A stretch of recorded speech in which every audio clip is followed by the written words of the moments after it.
Goedemorgen, good morning, Sieg. Welcome to uh, to a live stream. Apparently, I've been away for months. Feels like a year. Well. If that isn't Timmy, hi Tim. You guys, why are you awake?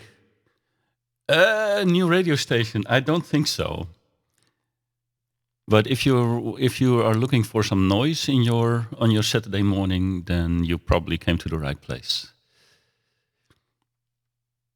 I am not ready to release music for radio.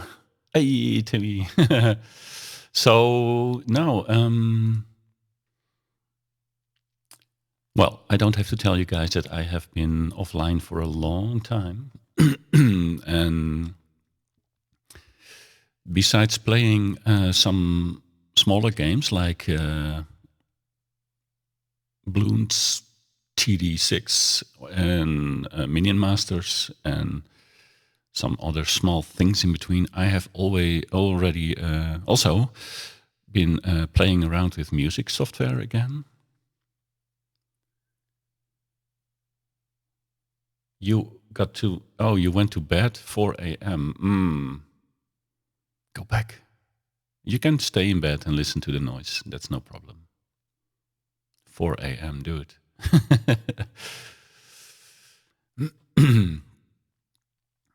So, since I was super young, I have been fooling around with music production things.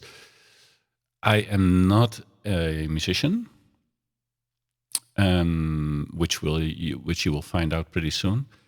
But I have always been intrigued by MIDI synthesizers, by software sequencers and recording studio stuff.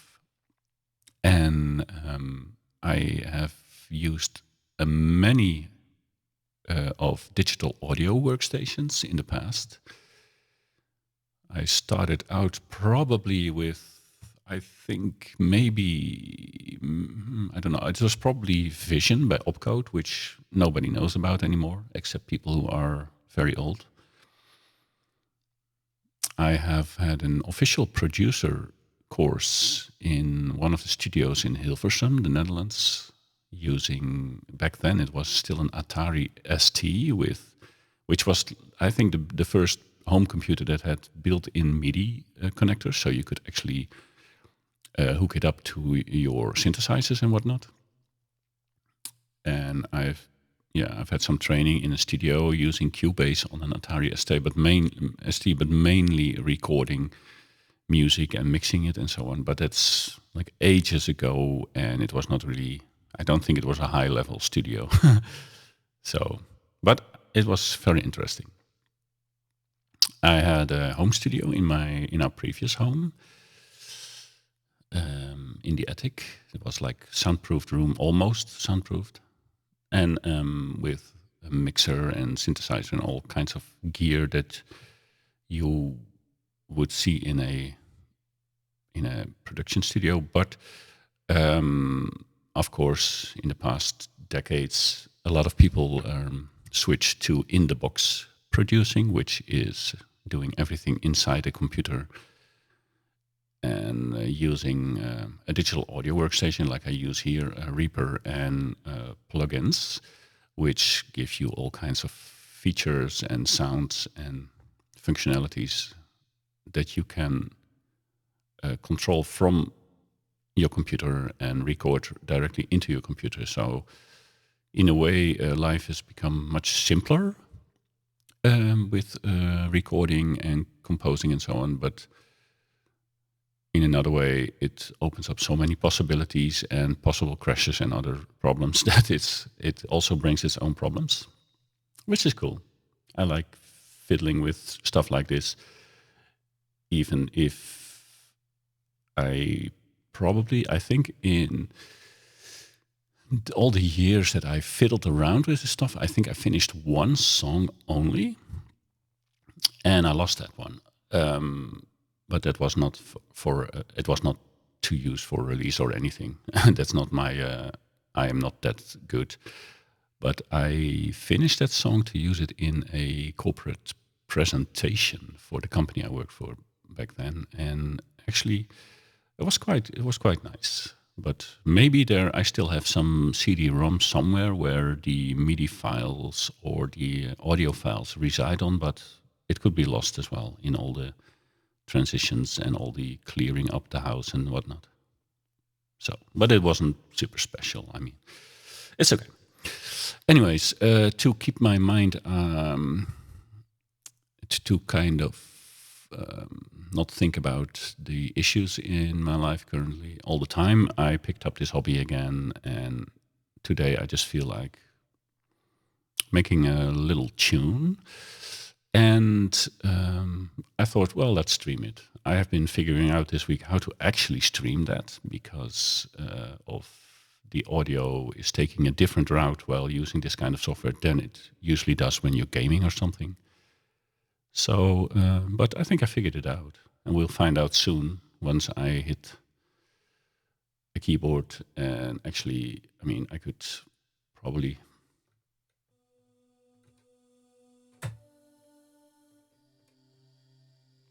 It's low volume, but I think there is something going on.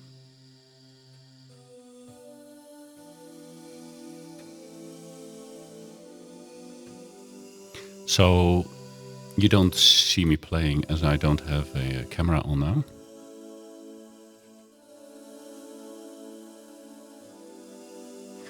But I have two like external keyboards here. I have like a full-blown Kurzweil synthesizer with 88 keys and everything. Like that's basically my piano training machine. And I have like a simpler MIDI controller keyboard in front of me now with just 49 piano keys and some knobs and dials, or sliders, I mean, so that I can trigger some notes that are actually played from my computer. So if I press keys now, it's not that keyboard that's making music or sound, it's actually just my computer that's doing that.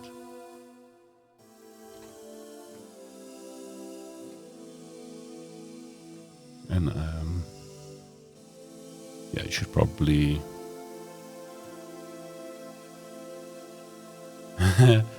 Yeah, I am an octopus with, well, it's not hard to press 10 keys, but the hard thing is pressing the keys that actually have good sounding harmonics together, so that it's not going to be a mess like this.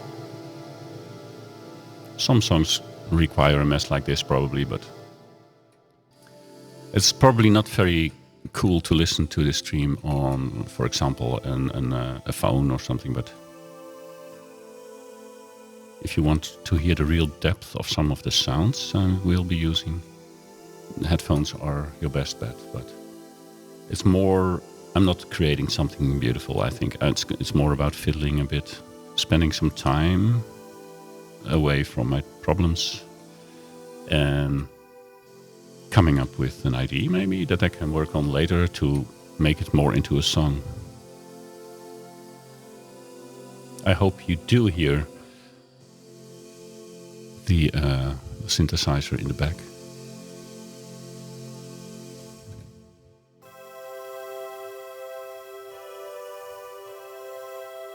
Octodad. Next thing, Seek is gonna call me Octopussy.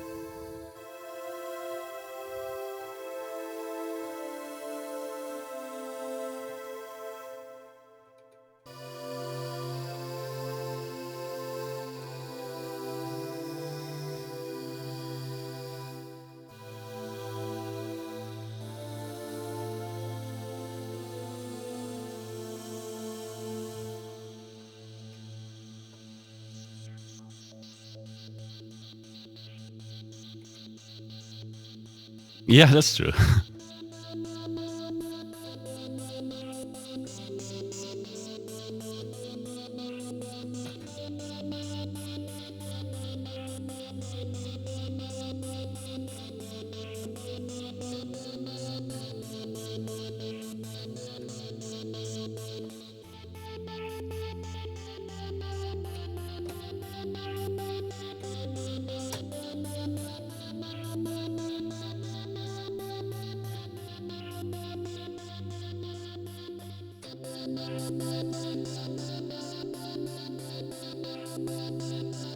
Thanks, Tim.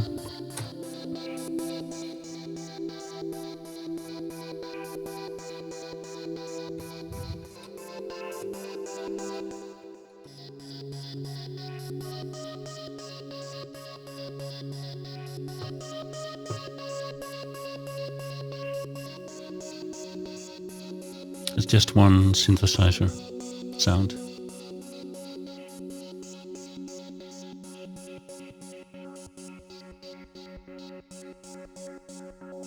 And I can modify that sound by turning my mod wheel, which is a wheel that's available on almost every synthesizer and keyboard.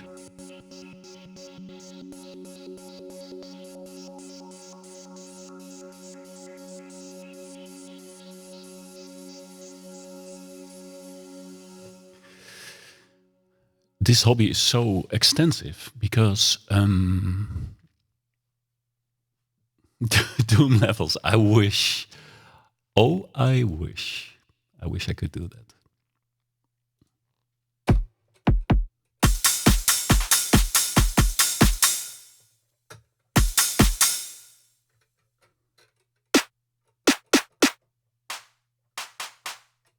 Sounds like a shot almost.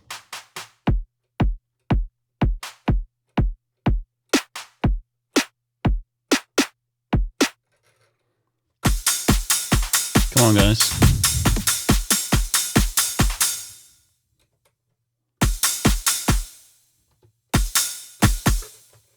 That's just a pattern inside of my drum designer software. I have all this stuff. That's the cool thing. You can, you can make music with sounds that you have inside your external gear, or by the time it will be. Or you can design your own sounds, which is one of the hobbies I picked up lately. And you can get really carried away with that. I could show some of that. I don't know, man. So,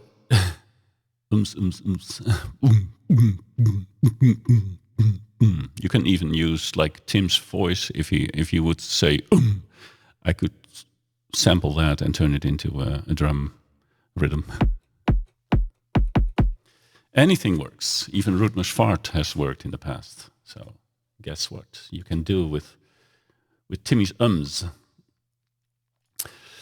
Okay. Now I recently acquired I think it's an interesting little piece of software. And I want to test that today. It's reMIDI. And I started it just before the stream, and I didn't understand much of it, but now I think I do, a little bit. So what this does, it's like it's plugged into one of the recording tracks of my DAW, and DAW is a digital audio workstation, which is a fancy way of describing that you run software that can basically do anything that a recording studio could. Rudmer's fart, yes. I have a recording of Rudmer's fart. We could put that in the mix. It's not a loud fart, but if we kind of design is using it more. Yeah. That's true. Playing around with it. But I must admit that I often need YouTube videos to actually dig deeper, because so a lot of features of a lot of software, also this digital audio workstation software, reaper, that I'm using, is new to me. I've been using digital audio workstations for most of my life, but this one is very new to me. And it doesn't tell you much when you start it, so it doesn't seem so powerful. But then every time you look up some problem you think you have, or you're looking for like a solution, or can I do this or that, it can do it.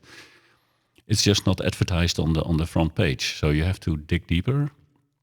So I've learned over the years, many times over, that the biggest investment that you do in audio or music composition or production, or even just fooling around like I do most of the time, is time. Money is not the biggest deal. Yes, you can drop a lot of cash on all kinds of things, but it's the time that you spend that is the most valuable.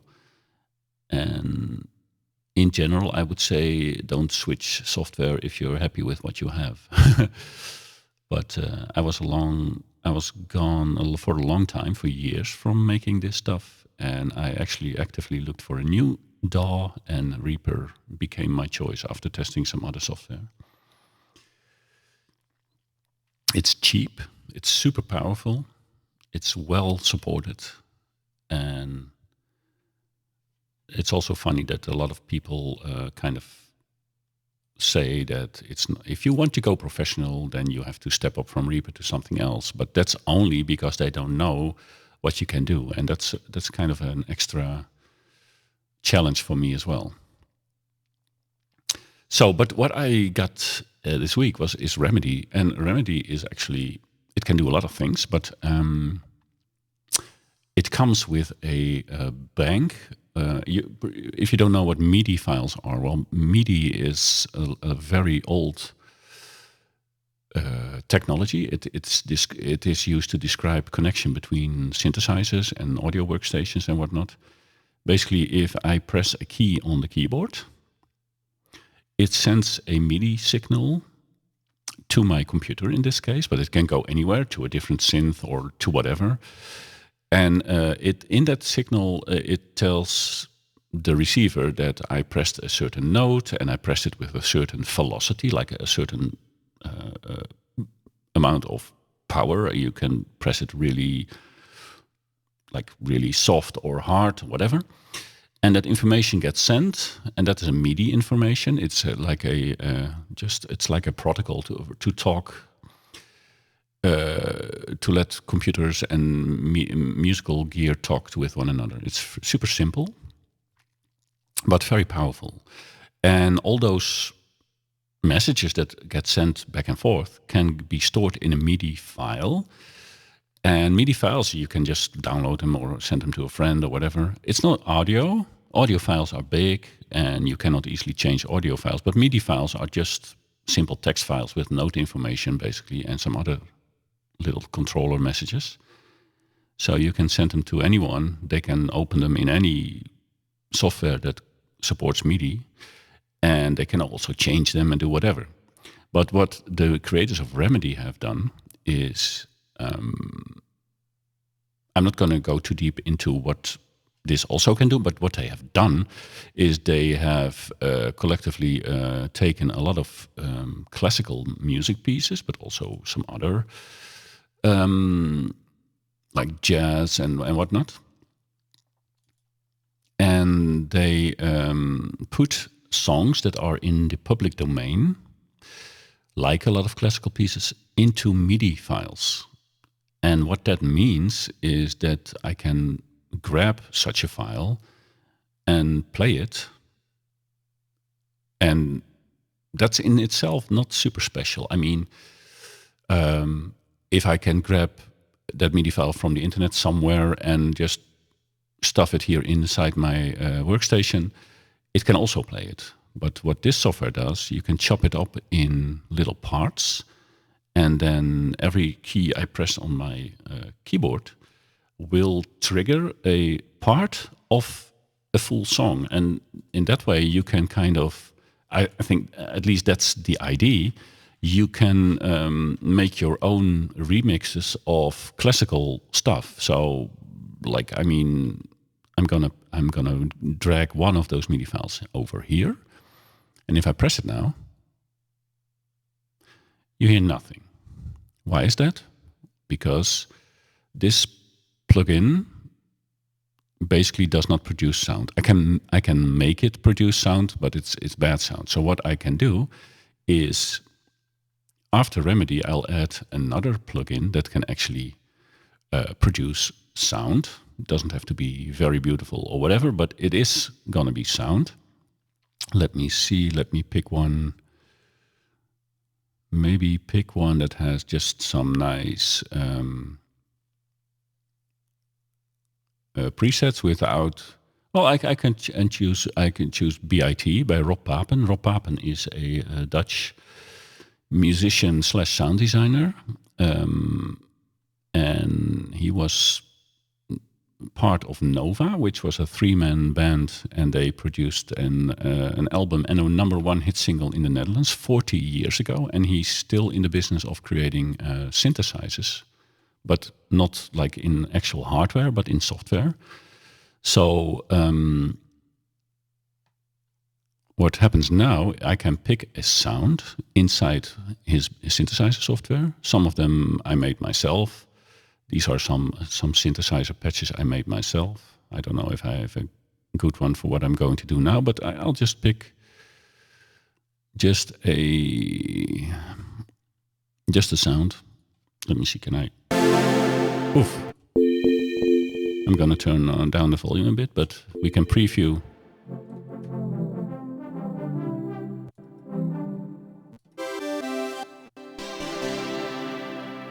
So these are some keys.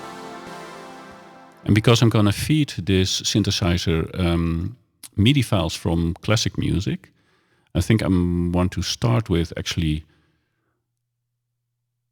some short sounds that let us hear every note played. Okay, this could work. So this is actually I'm cheating. I press one key, the C3 key in this case on my keyboard, and it'll play a part of a song by Horetsky. So this.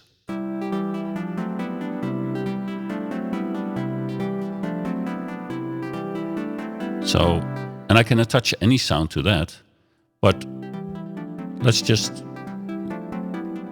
grab. So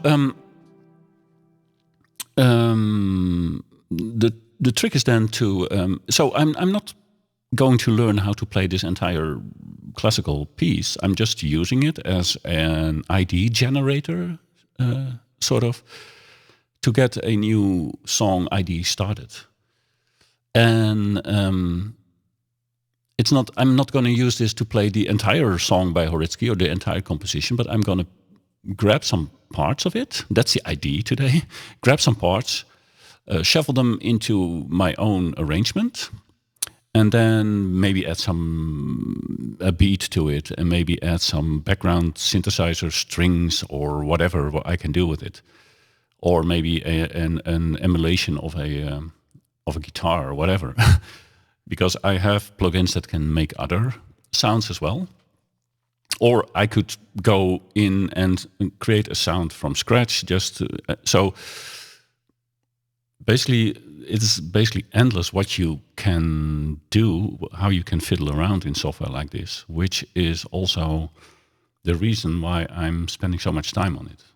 And like I said before, I in all of my life, I finished probably one song, but that's not the point. This is all about the journey for me, not the destination, because I have no purpose for actual finished songs, you know. I can send them to my family or friends and they will listen to it and say nice things because they don't want to hurt my feelings. But the real payoff is in just the journey and learning how to control all the software, because it's super deep if you want to be, and then coming up with something that just sounds nice. Musicians do have feelings. I hear that bass players or maybe drummers a bit less. Oh no, they have feelings. They just have an empty mind or an empty brain. So yeah, music is of course very much emotion based, but you can make it very much computer based as well. But I'm quite an emotional person, so I try to find combinations of chords that kind of give me the chills or goosebumps or whatever. But this again, it's the first time that I'm playing around with this reMIDI software. I have played around with B.I.T by Rob Papen quite some time already, a few months now. And actually, I usually don't use him anymore even, because I most recently purchased Falcon, UVI Falcon, which is like a super extensive synthesizer. It can do almost anything, but it's very hard to program it. But it's super interesting. But because B.I.T and some other synthesizers are more visual, you can say, okay, you actually kind of see on the screen a bit. If you start learning what it means, you see on screen that you're editing something, which can help a lot. So I changed the sound here by changing the waveform, and you actually see a drawing of the basic shape. So this software gives you kind of an indication, once you learn it, of course, of what you are doing. There are effects in this as well, so I can have a delay or a reverb to make it sound. See, there are some things that you can do to make it sound more interesting. Most synthesizers need some kind of effects to make them shine. Okay, but let's say this is our sound for now. I like it. We got this Horetsky guy, and so I like what I'm hearing here. So I think I need to press 2 pads. And think of this, you may have seen them like in the real world. You have these think of it like, you can also, by the way, you could almost do this with a Stream Deck by Elgato. But these are all pads that you imagine a big block of metal in front of you, and then all kind of touch pads that are now assigned a different part of this Horetsky guy's song. Which means by playing the keyboard, I'm not using pads, but by playing my keyboard, little small things inside this composition will be triggered, and we can turn his precious work into a mess. Let's see what happens.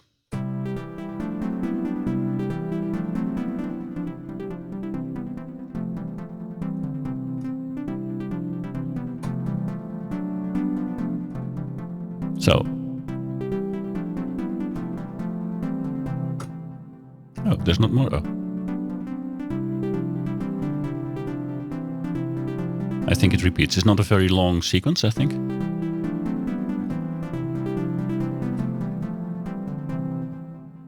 No, there's nothing there.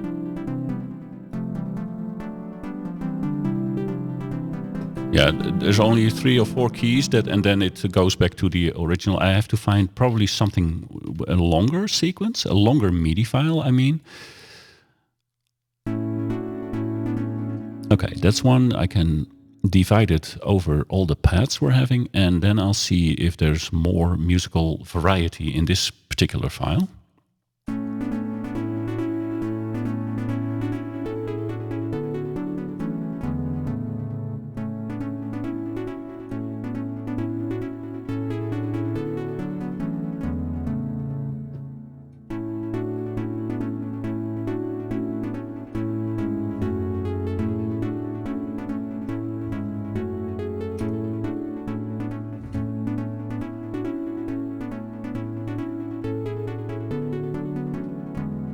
So if you play like the keys in order,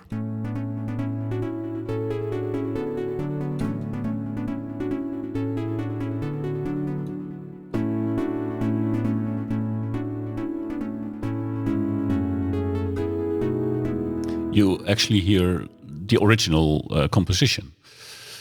But I mean, and it would be probably if this was a piano piece. Let's see, do I have a simple synth with a reasonable piano sound? Simple, exact light, which I just installed, maybe. It has pads. Does it have like a piano? It has a piano, so. Wow, an electric piano, that is.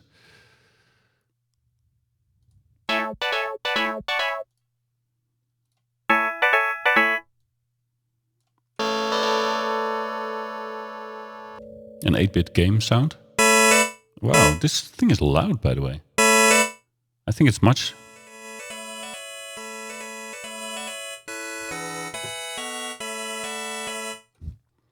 It's much louder than the other synth. Like a nice Christmas feeling.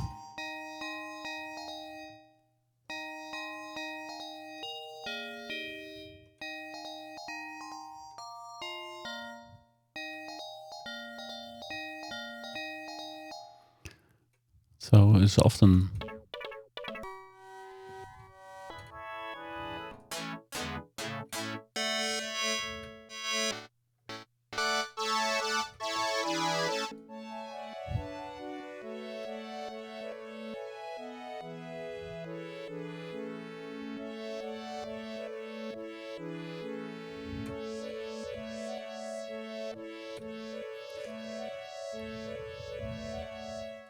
so we could try and make something out of that. I'm not really in love with the with this particular composition, but so we are going to abuse someone else's work from a few hundred years ago to create something more modern sounding. I think I will be opening up my Falcon synthesizer. This is like the biggest beast that I have installed, and it can do almost anything, everything, and it also has, for example, drums. Now it would be nice if those were a bit louder.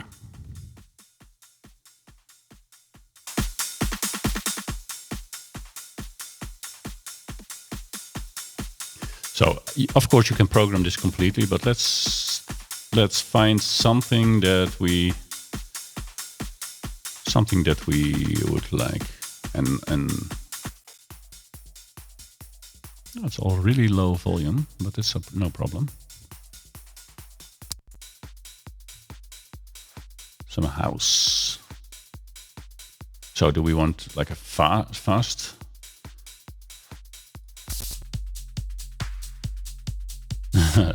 So these are all like examples of the sounds that you can make with this particular part of my synthesizer.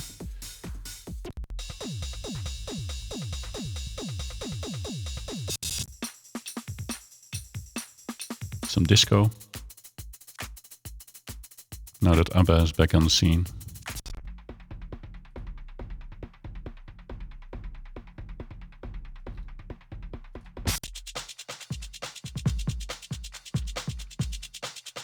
So I have no specific goal for this. I won't make a quiz. I'm not gonna test your knowledge, and also I have not a single idea of where I want to go this morning, which is fine. I mean, this is just relaxing and fooling around, which is. I mean, I don't mind. It's fine. Hence, I don't know which sound to pick, which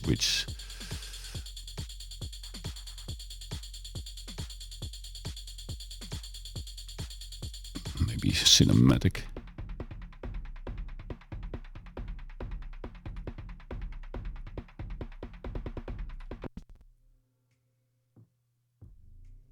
We have to imagine our stolen classical song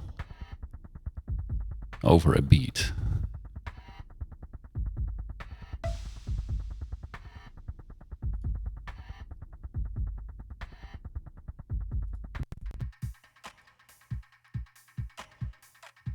So this is nothing of this was made by me. I'm just using the examples that are in here, but of course you can dive into like this particular part of my synth with changing the sounds of every part and changing the effects and whatnot. It's really deep.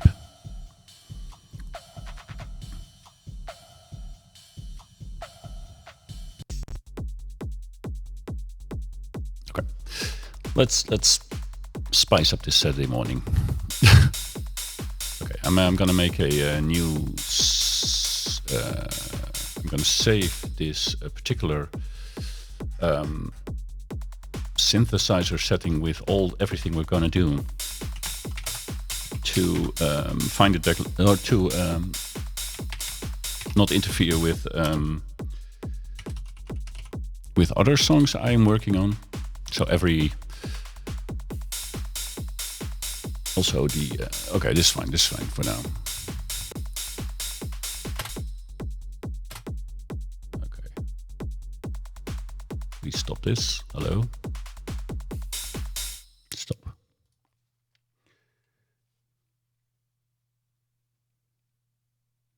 Oh, music demo. It looks almost as if combining blocks. It looked well. You can still do that if you have. I have other software like Reason, or for example, there's FL Studio where you can like combine, or you can do that in GarageBand on the Mac as well, or stuff where you can. All those software can do pro stuff, but you can also pick, or maybe something like Magic Music Maker or something years ago, where you get all kinds of pre-recorded loops, little parts of music that you can drop in and kind of combine into your own song. That's the kind of software still exists, and it's super cool and very. It can definitely help bring some ideas. So nothing wrong with that. Okay, I'm gonna set aside a part of the song where I want to be working in, I think. So to trigger the drums, to keep them playing all the time, I'm gonna have to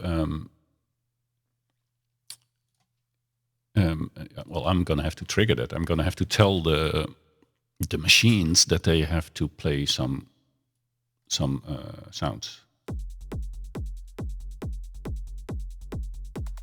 What's this one? Is this a different? No. No, wait.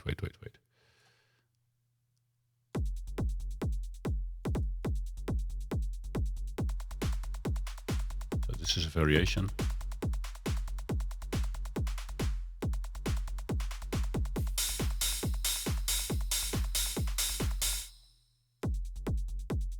Maybe at this stage it doesn't matter. I'm gonna draw in. Oops.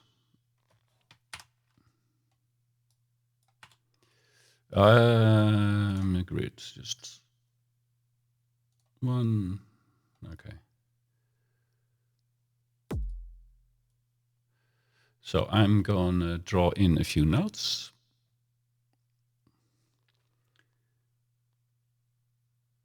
Or I could just do one, but it probably will.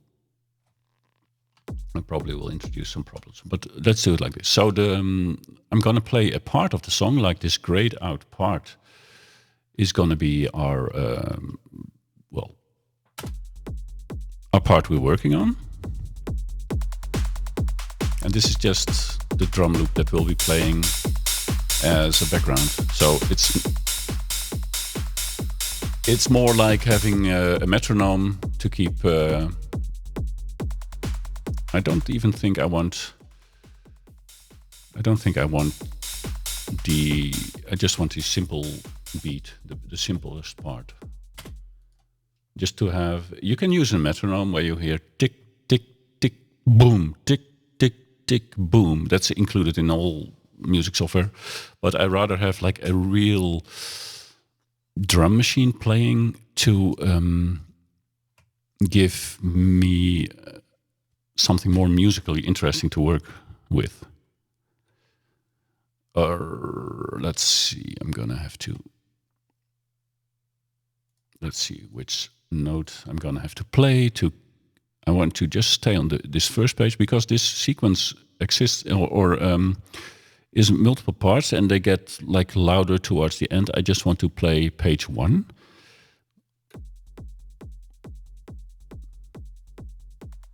Yeah, that's not what I want. So I want to, let's see, there's an funny. Yeah, that okay. It's also sending it to the classical music stealing machine, which is not what I want. So let me see. Lock sequence. No.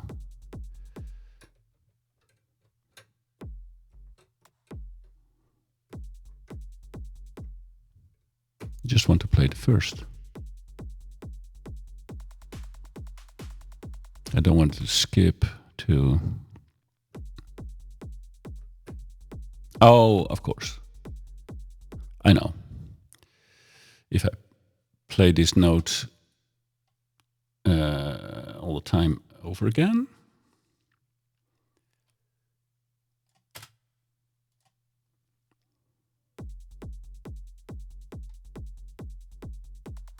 Yeah, okay. What I can do is duplicate this so it keeps playing that same thingy-majig, but then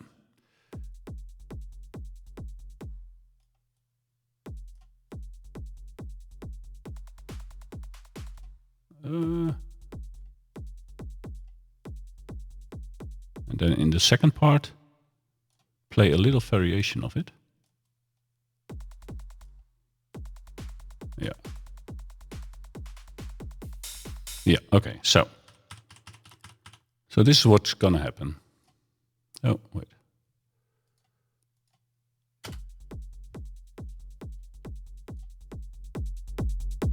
So we have like part of the song which has this drum structure. And in the second half of what we are gonna work on right now, we'll have the beat like go a little more exciting. See? With some claps and such.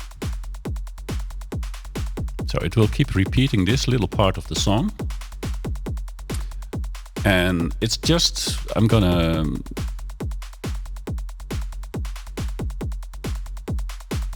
can turn them all down a bit. I have to do that for every particular piece of the drum kit, because every part, like the kick drum, the snare, the claps and everything, they have their own channel on the mixer, so I can they work independently, so to speak, which also gives me the opportunity to, for example, do a big reverb or delay on the claps and not on the kick drum or snare drum or whatever. So it's really extensive like that.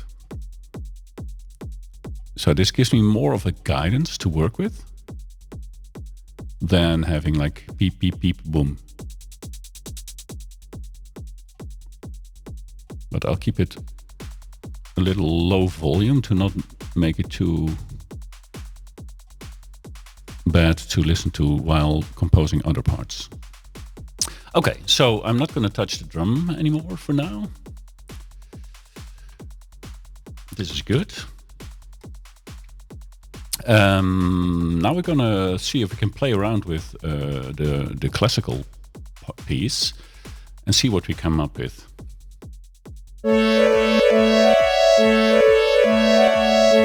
It will be awful for now.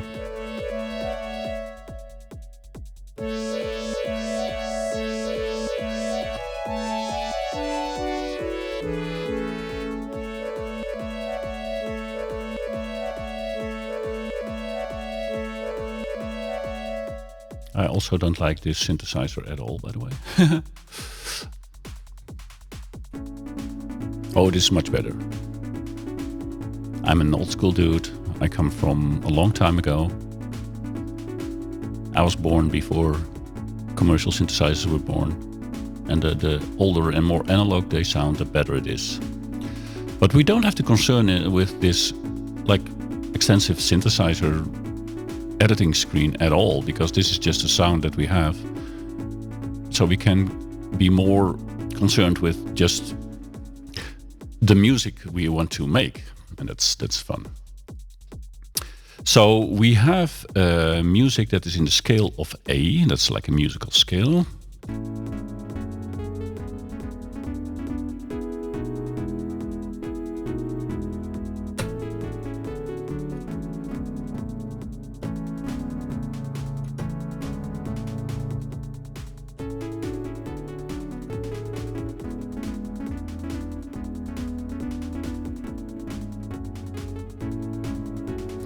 Problem with this part is that it's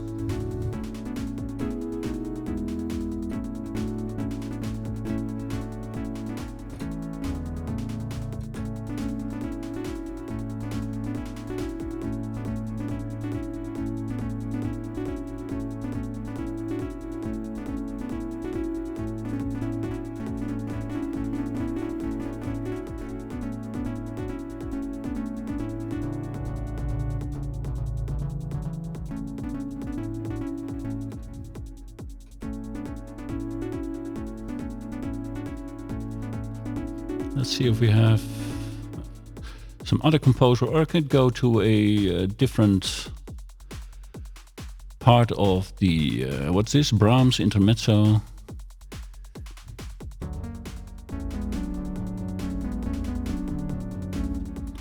We need to find something that works in kind of a dancey way.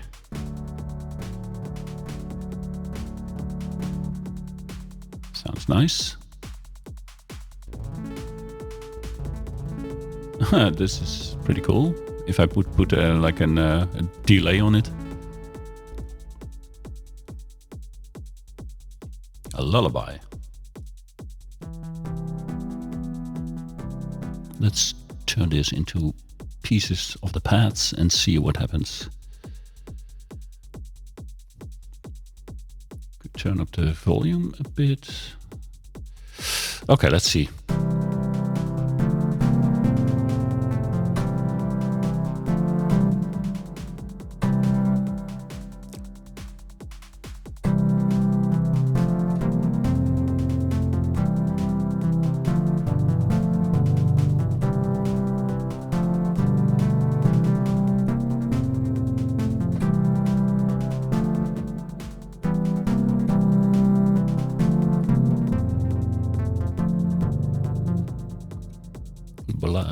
Ballad. That's not the right. Oh, an E minor.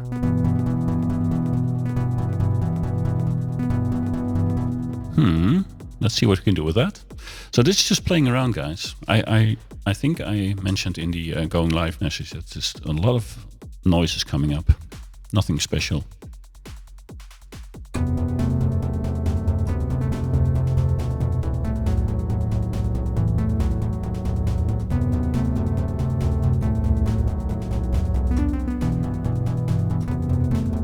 No, it's not what I want.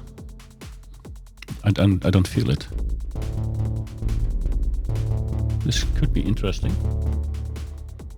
It sounds more rhythmic. Could be cool. Let's see what happens. Ooh, my software. Oh, it almost broke.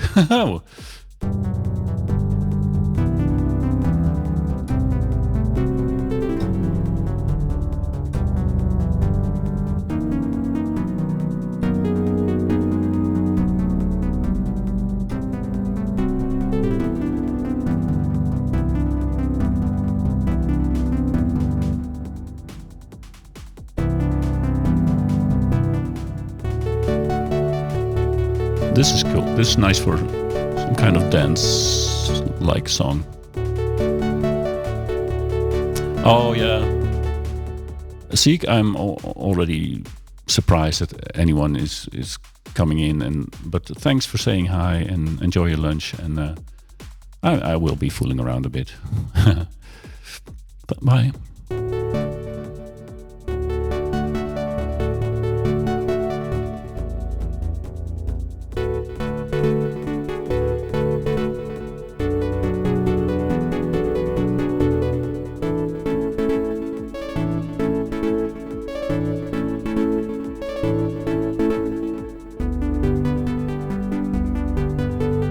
Oh, you're gonna have to make. Bye, and thanks, Sieg, for stopping by.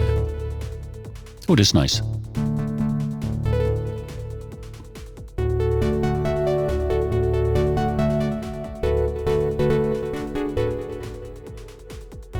This makes for a happy song.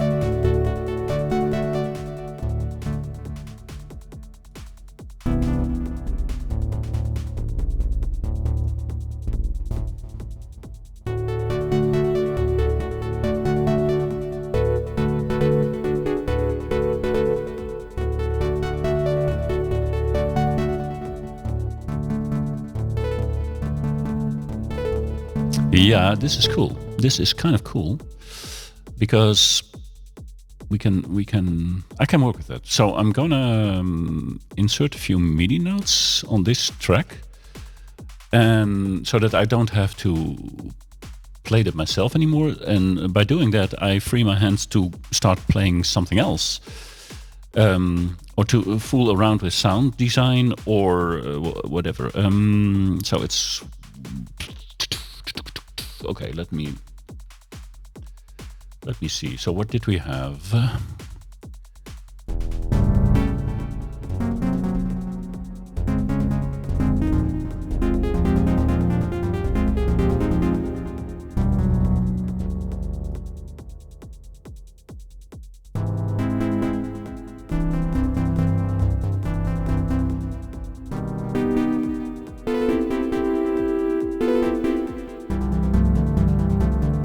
Ooh, this is nice as a bass layer.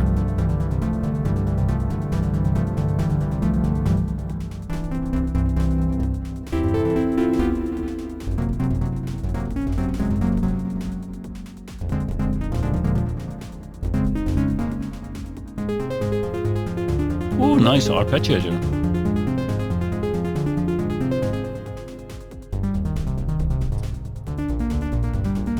Oof. I can dig this completely. Yeah.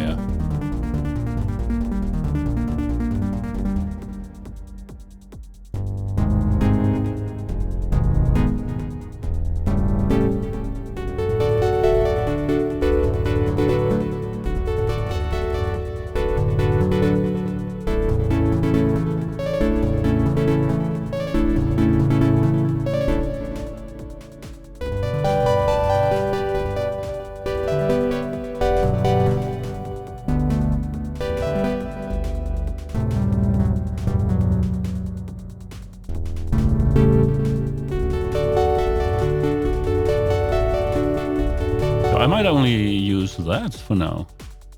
I mean, why not? Nobody told me I should use the entire piece. Just one part is already cool.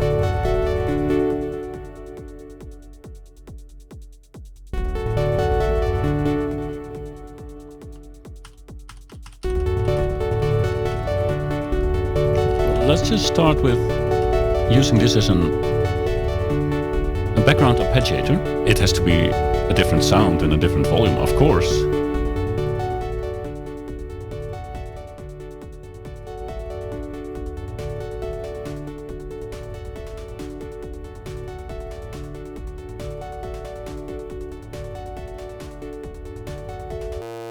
Whoa.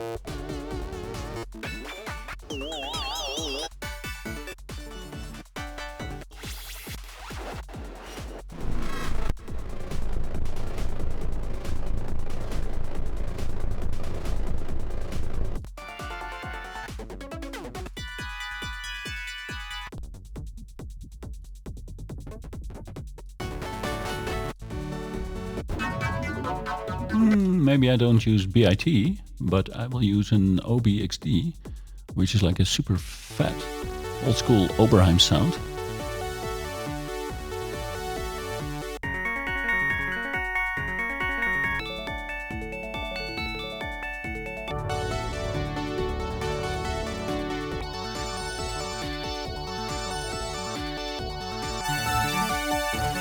Lots of noise, I know.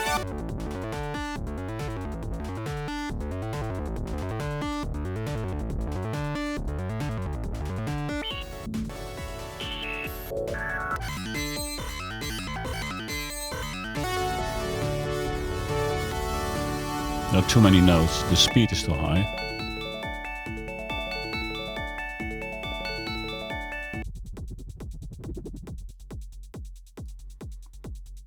Yeah, let's see. Pendulate, what can you do for me? No. Contact. Search is nice as well. What if you pick like the synth one, which is super old school? One of the simplest synths, but it could be fun too.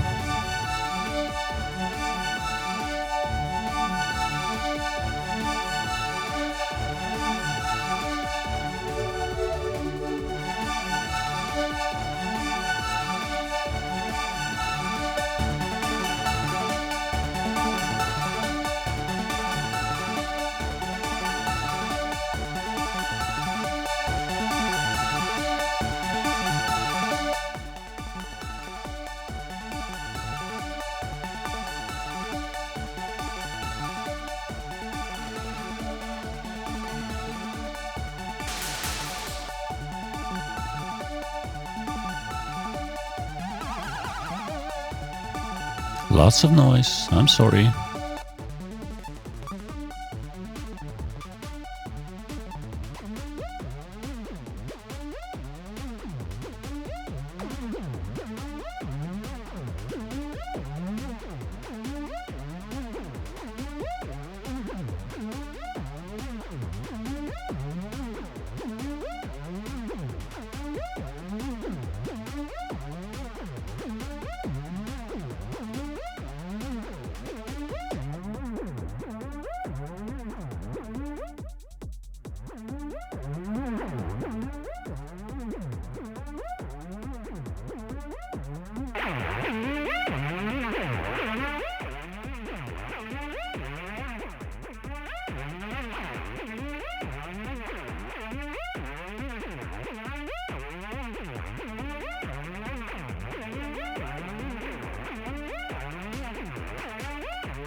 It's fun to play around with, but I don't like it.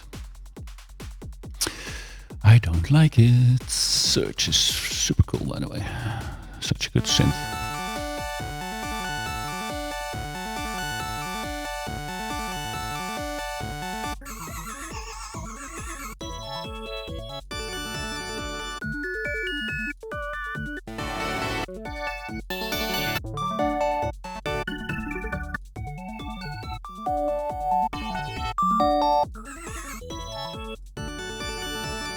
Church is fun.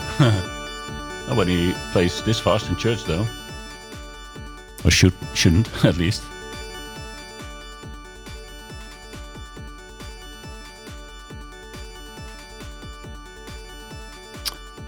Hey, Ruud.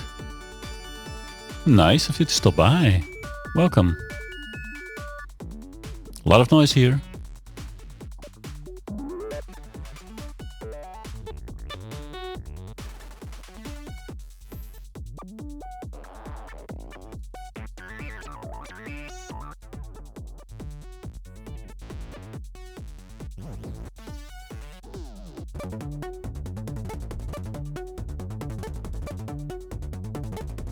Yeah, that sequence is so fast that I should probably change it here.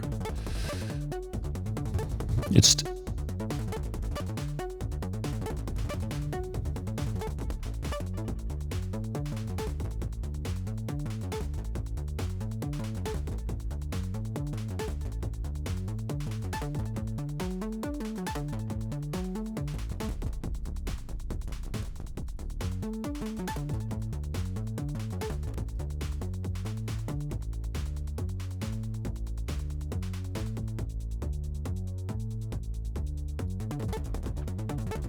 How is life, Ruud?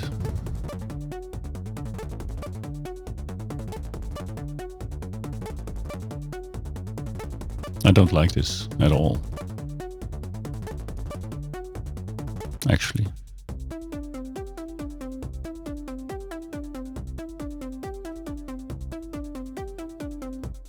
Let's see what else they have inside this.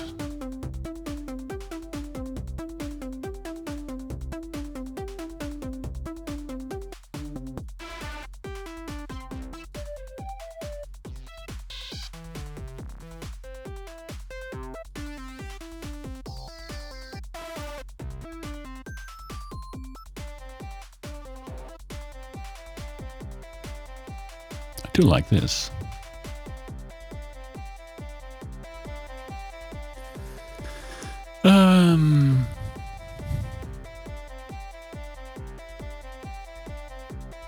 Yeah, let's see what else is contained in this.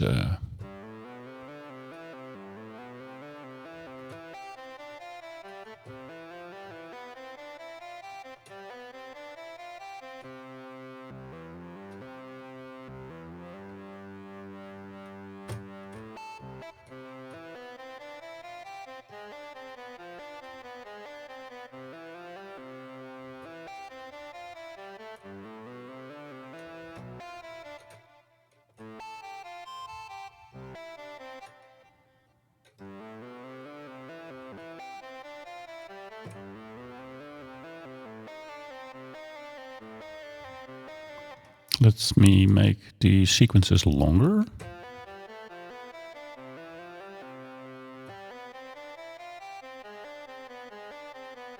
No, Tim, I would go with you to the end of the world. I hope I didn't damage your ears or your brains with this fooling around. This is all, I mean, I'm just fooling around, man. And sometimes I come up with a song starter, or sometimes I don't, and then I throw it all away. But thanks for being here, Tim. Say hi to Sarah for me.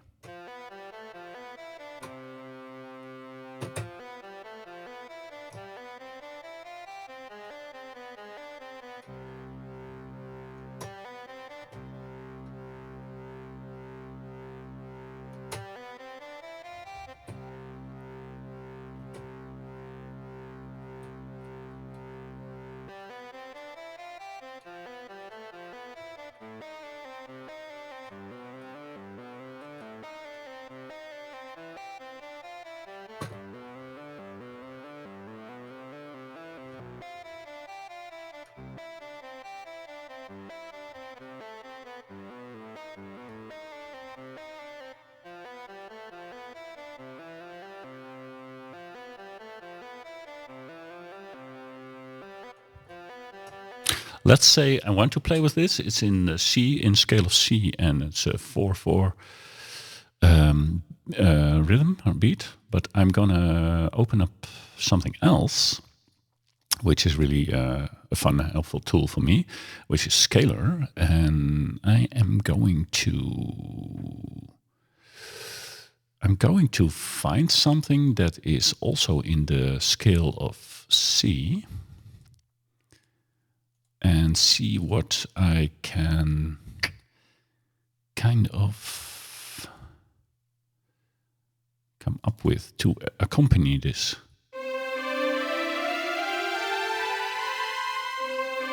It's not my favorite scale to work in, by the way, but that's a different story. So now we have, let me see, so working in the scale of C, and we have some, let me clear all of this, pattern clear. So we have a few chords to work with. Why is it not triggering? Scalar, oh, it's not set to input MIDI, it's set to input audio, which I'm not playing. I'm playing MIDI notes.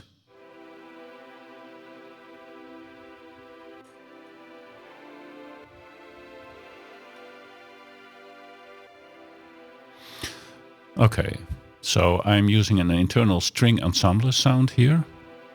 To be honest, I do not own a good orchestral sample library yet, so I could trigger my external Kurzweil synthesizer, which has fantastic sounds. But until then, I'm gonna have to do this as a placeholder. If I come up with a nice chord progression which can go underneath the MIDI we found in reMIDI, it could be like a nice combination together. So if let me open my mixer again. You don't see that, it's off screen, but so let's see if this fits.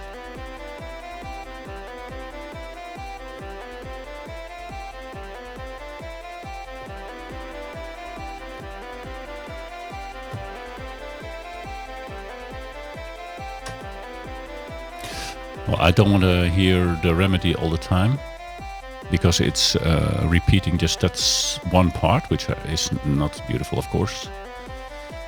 So let's mute that and just work with a chord progression first, which is what I usually actually do. I just bought the reMIDI, so I wanted to play around with that. But making a chord progression like a carpet of some background chords that carry me towards a certain song emotion, that's basically what I usually do. So, okay, let me see what we Yeah, well, this is C major is super standard.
No, it's not.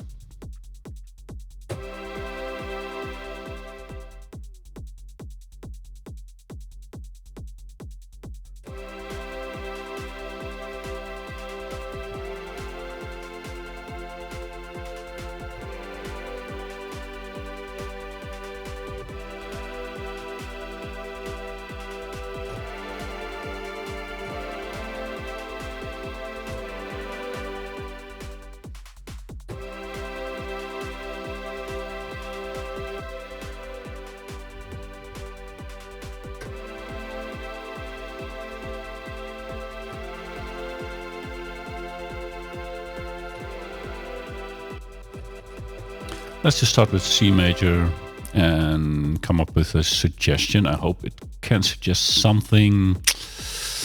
Let's see.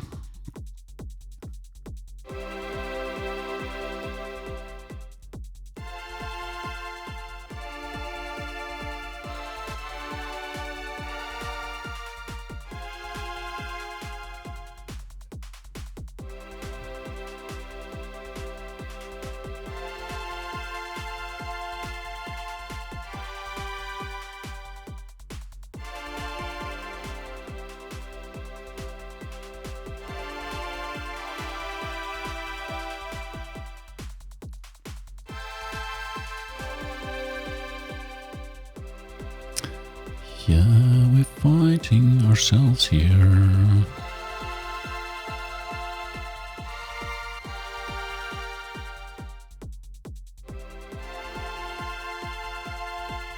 Yeah, it's pretty obvious to go from the 1 to the 4 chord.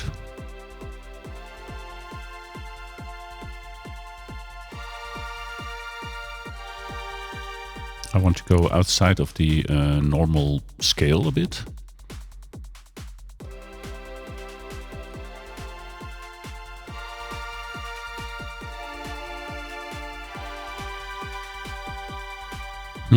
That could work.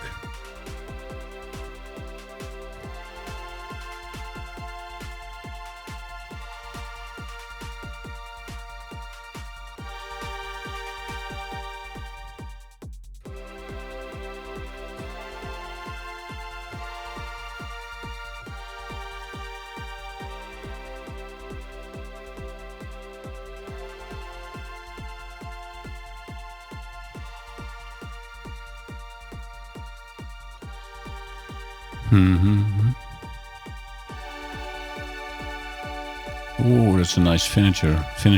Oof.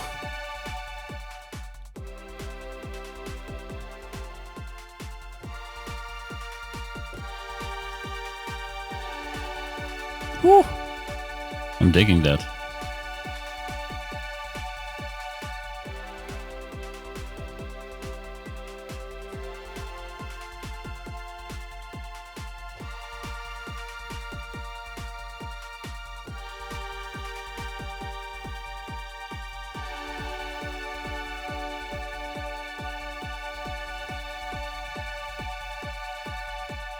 Yeah, I'm kind of digging that. So, let me see what I can do here.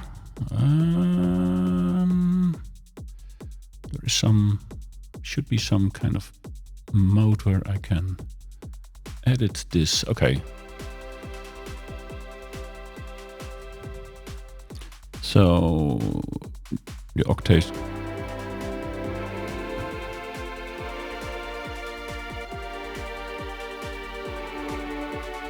Whew, love that.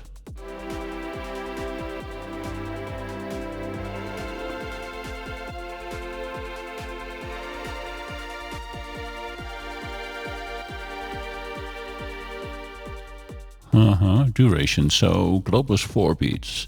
1, 2, 3, 4. 1, 2, 3, 4. 1, 2, 3, 4. 1, 2, 3, 4. Yeah, I want to have this twice. And let me see how this works.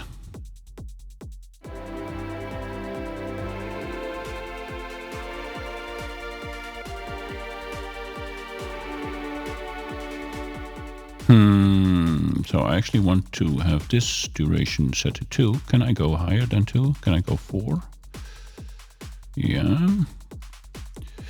So this is just abusing the knowledge, the music theory knowledge of scalar to come up with a kind of feeling in chords, which is so important for me.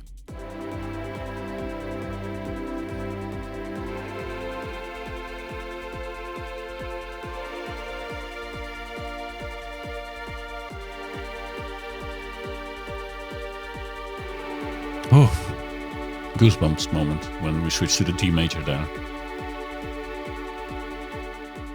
Okay, so this could be like our basic chord progression, so to speak. I'm going to record that, turn it into MIDI notes so that I can drag it, or I can leave it in scalar.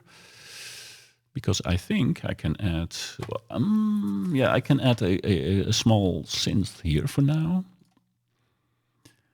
That's going to hopefully play this actual stuff. So if I do this, yes, it will. I'm going to turn off the internal sound of scalar, and I'm going to make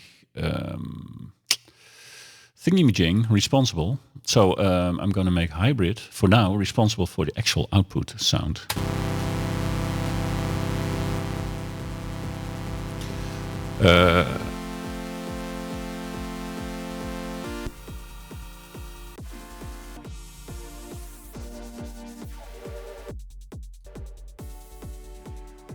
So this software has some nice.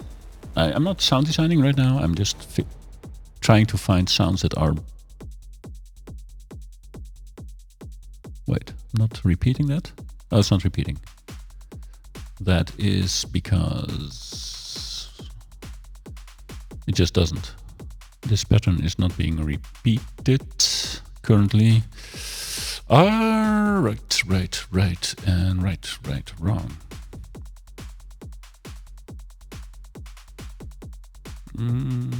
How do I set this to repeat? Do I have to?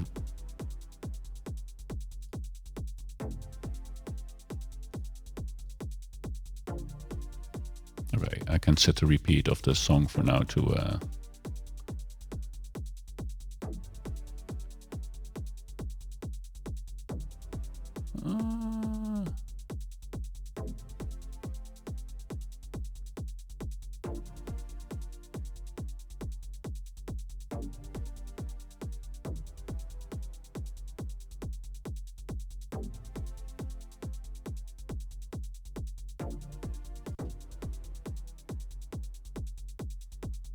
So I'm having 16 bars in this phase 4 of my song. I'm not calling these intro and verse, chorus, bridge and whatnot, because this is more going towards, I think, more towards like a trancey song, I hope. And there it's more like a build up from the start to the end, like more and more dynamical things going on. And not so much like the classic pop verse chorus structure, I think, but it could change all the time. I mean, this is not even close to a song at all anyway, so it doesn't matter too much. So in Scalar, I'm gonna have to tell the software that I want like 2, 4, 6, 8. I actually want... Oh, it doesn't go higher than 4. It doesn't. I can repeat it. So this is how I'm gonna play this structure.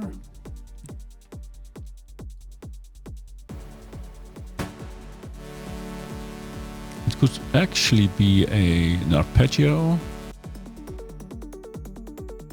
to completely change the feeling of what we're doing.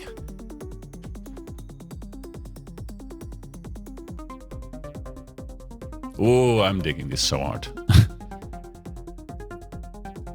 So what happens is we use the same chord progression, but turn it into like an acid arpeggiator.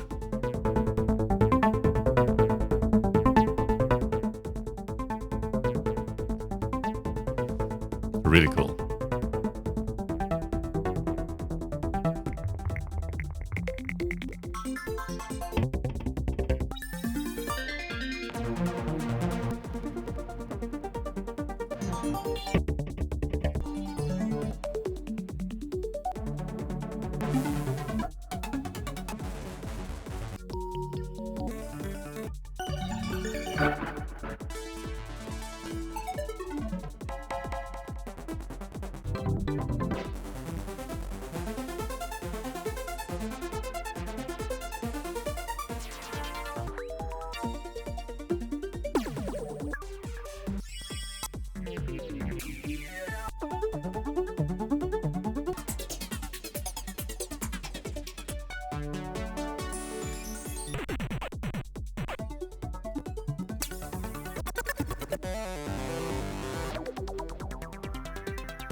See if we can combine this with the reMIDI.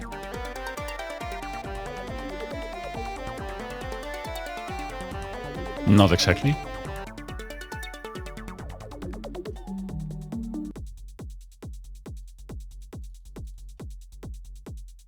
This is not what we want. Wobbles.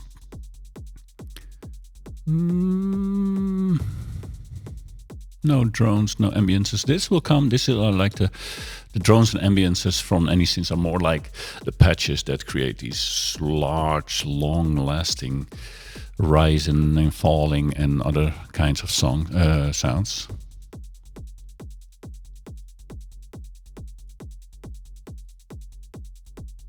I think we have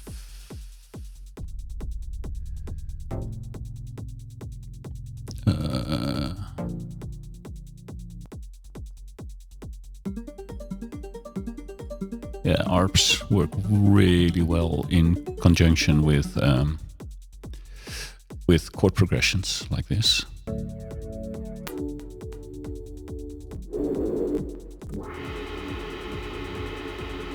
Pads are not so good.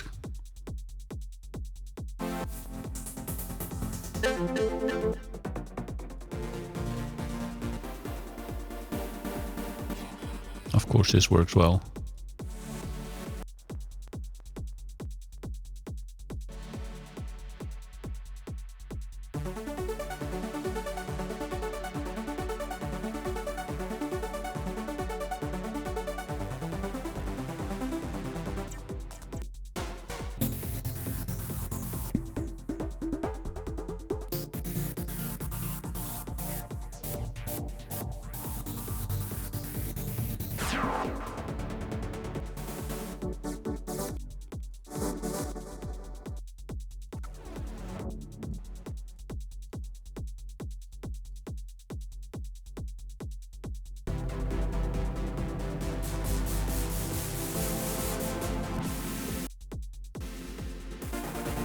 Looking for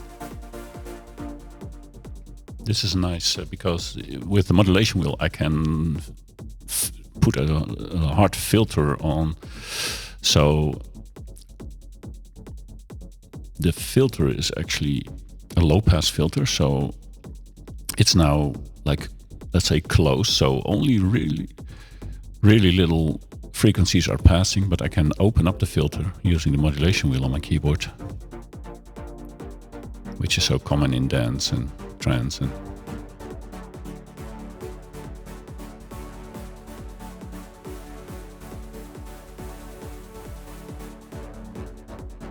so a little bit closed gives us more like the punchy small sounds, which work well.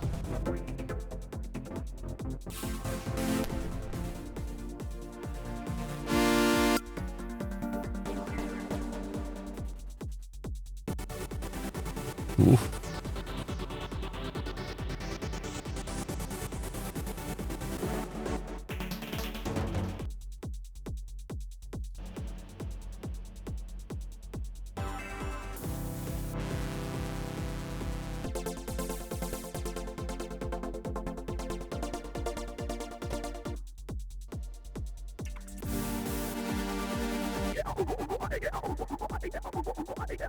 Synthesizers are crazy fun.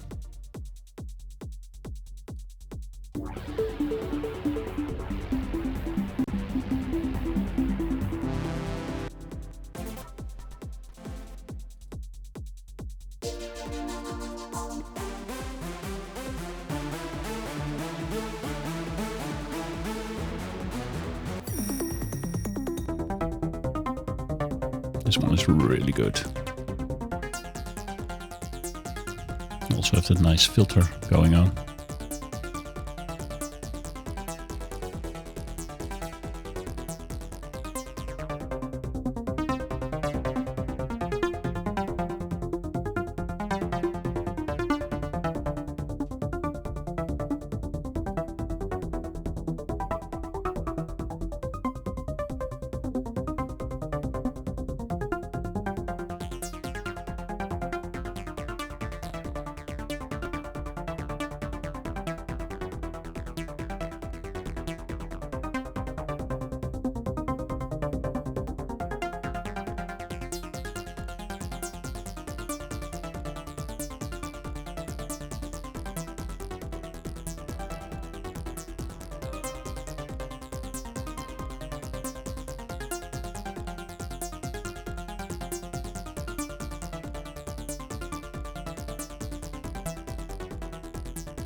I could probably buy, I don't know, I never used the synthesizer so much to actually edit sound, but I can probably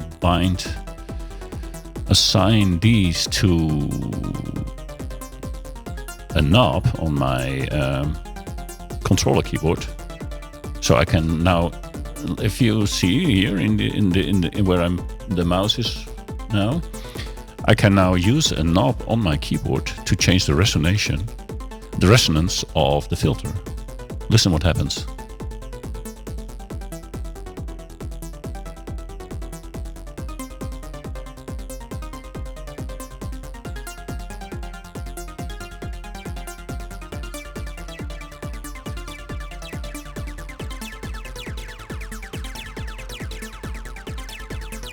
So I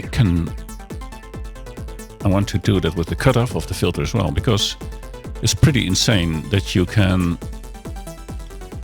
if you use these knobs, then you can have like, basically, by the way, have a live thing going on where you have multiple sequences, like the one you're hearing now, a sequence of notes, but you can change the actual sound. You can design the sound in real time when you have all these knobs and faders available.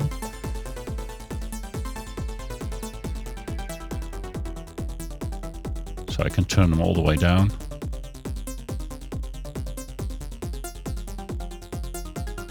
Now I open up the filter so it lets more of the higher frequencies through. And now I'm gonna resonate.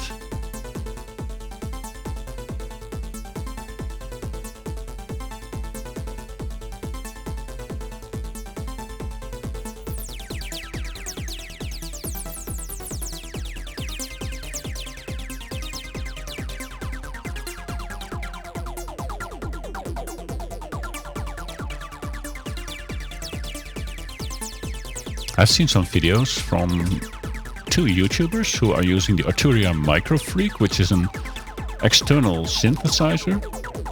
It's a digital synthesizer with a touch keyboard and then some knobs and stuff as well to do this kind of stuff live without making like surgical precision edits in a digital audio workstation. It's used for just starting a sequence, an arpeggiator and whatever, and fiddling along the way, adding notes, removing notes, playing with filters with the shape of a wave. So we're now playing with saw waves. But also these knobs can be changed in real time. We can probably even change to... I mean, I haven't used this like...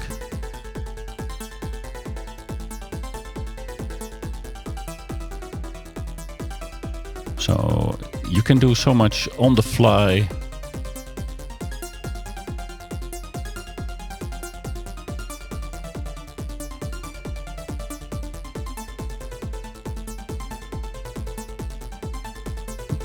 Is there an easy way to...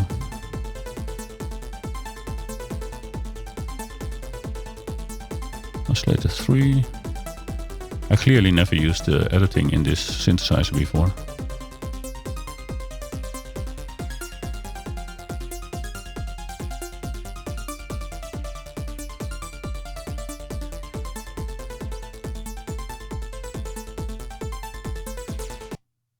Wait, is it dying on me? I think the synth just died on me. What happened? Whoa, whoa, whoa, whoa, whoa. I almost crashed there. I probably did something that Hybrid, this synthesizer, did not like.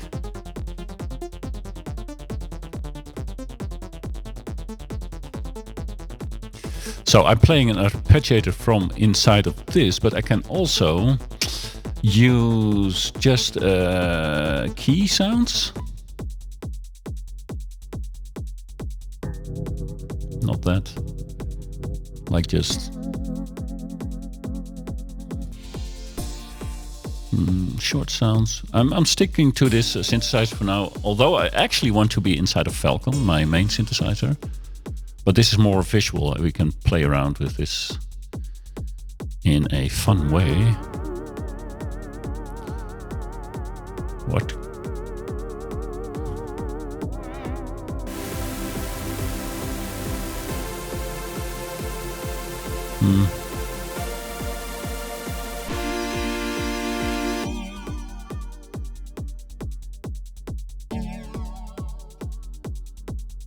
So I'll keep this simple, but now I'm going back to Scalar. We can actually make Scalar perform for us in certain... We'll stay in the same chord progression,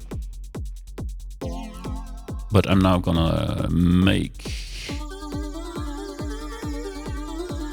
Scalar do like the actual sequencing or arpeggiating the notes for us.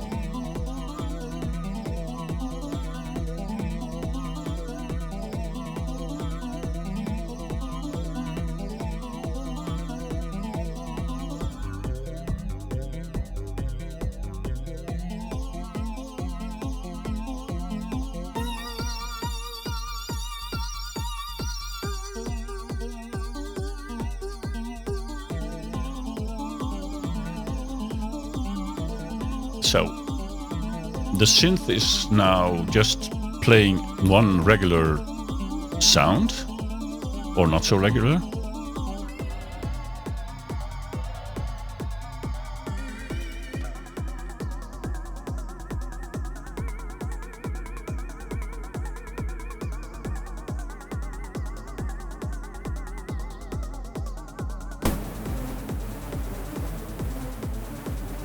I need like really shorter sounds for this, because I'm making Vital sending more note variations to the synthesizer now, and we cannot have all these variations at the same time. It's going to be too noisy.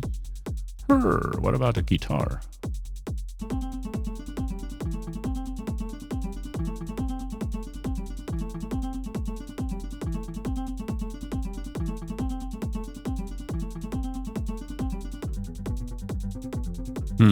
This is of course too bad. This is a this is a free guitar thing.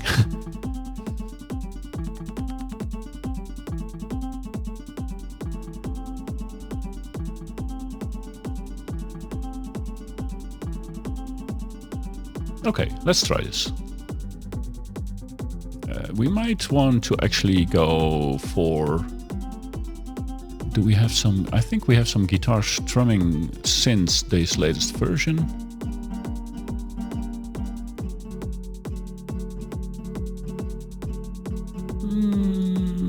I think there's a voice grouping for guitar.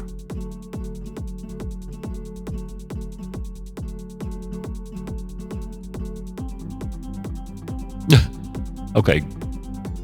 Good luck playing this on guitar.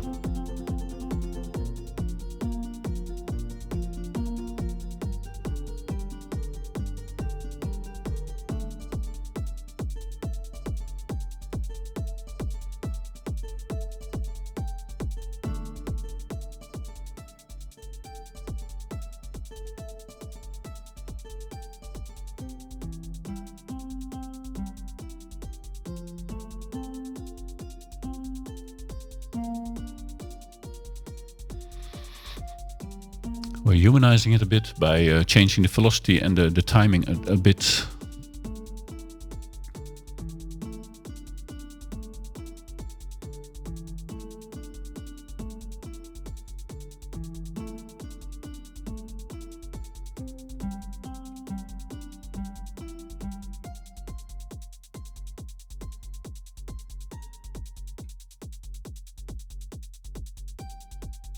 Not much going on, is there?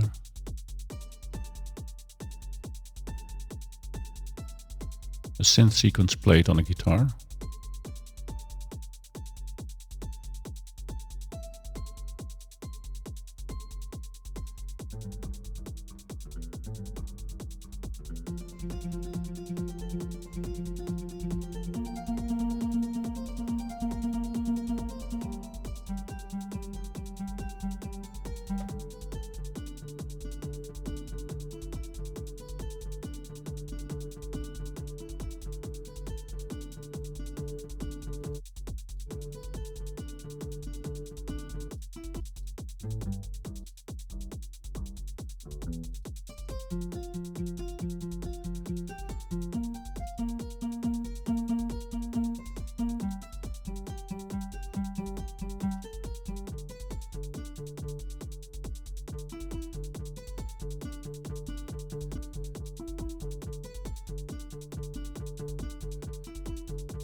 I'm not impressed. It's fun.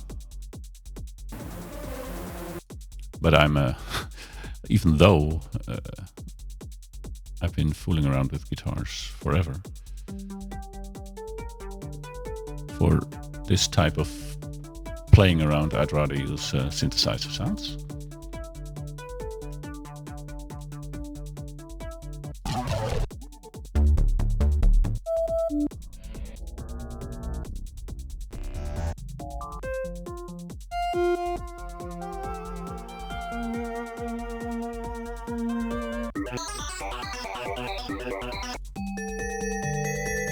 This sound, the ambient bell, the bell, ambient, is actually a sound I'm using in an actual song right now.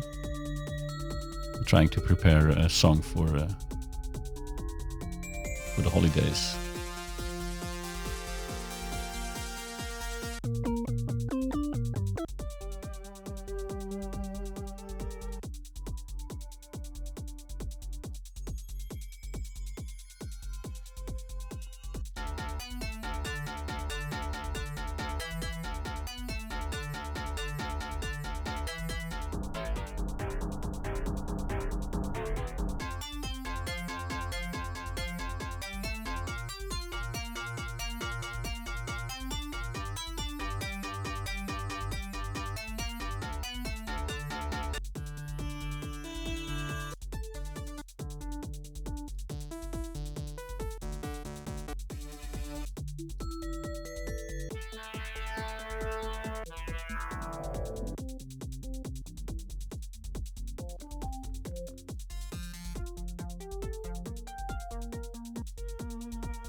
I really like the grand entrance patch though.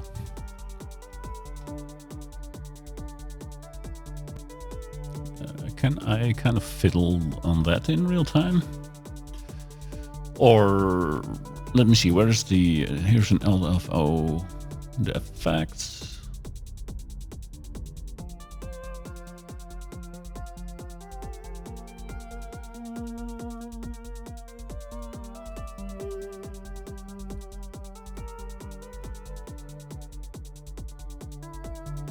This synth is definitely different.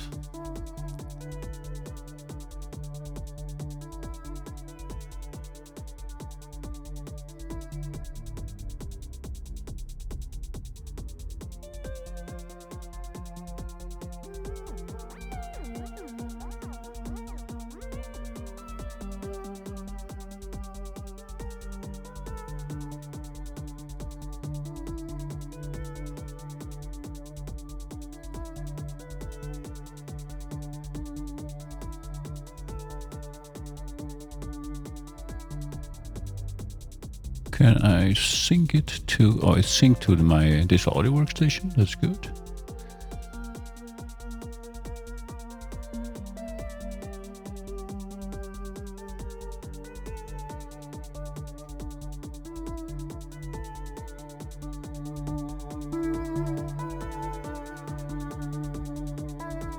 What does the mod wheel do?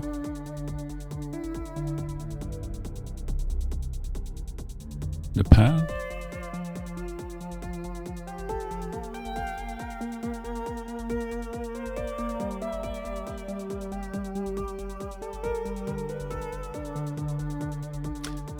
Marie! Welcome, welcome. Oh, this is the first time I'm actually editing in ZebraLet, which it's a cool plugin. It's I mean, you could say that all the synthesizer plugins are unnecessary since I have Falcon, but oh, I miss you too.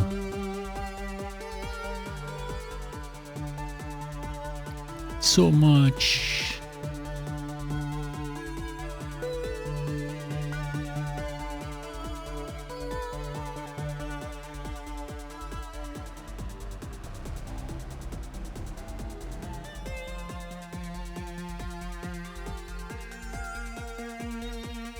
Yeah. This makes me so happy. Playing with sound, coming up with rhythms and chords and melodies. Ooh, I like it so much. No, poor Mia, when she's visiting me.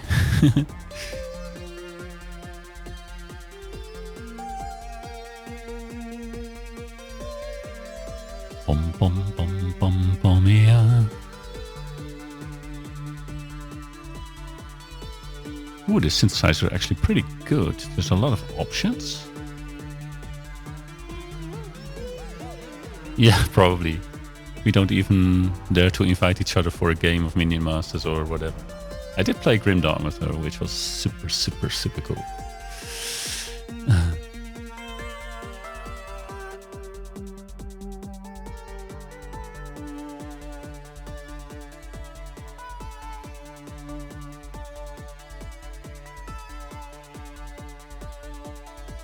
Wait, can I not make extra? Oh, insert point. Ah, nice.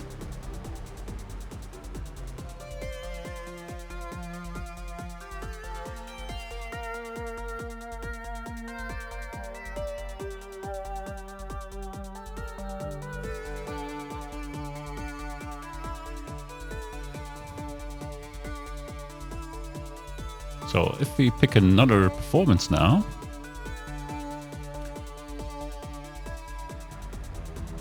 I don't want these low. Oh, I'm still on guitar voicing, but I don't want guitar. I want dynamic. Stellaris, yeah, with the aquatics. Stellaris is cool, and it was super cool that you have like Moonsun, developer from Paradox, in your chat this week. That was super nice.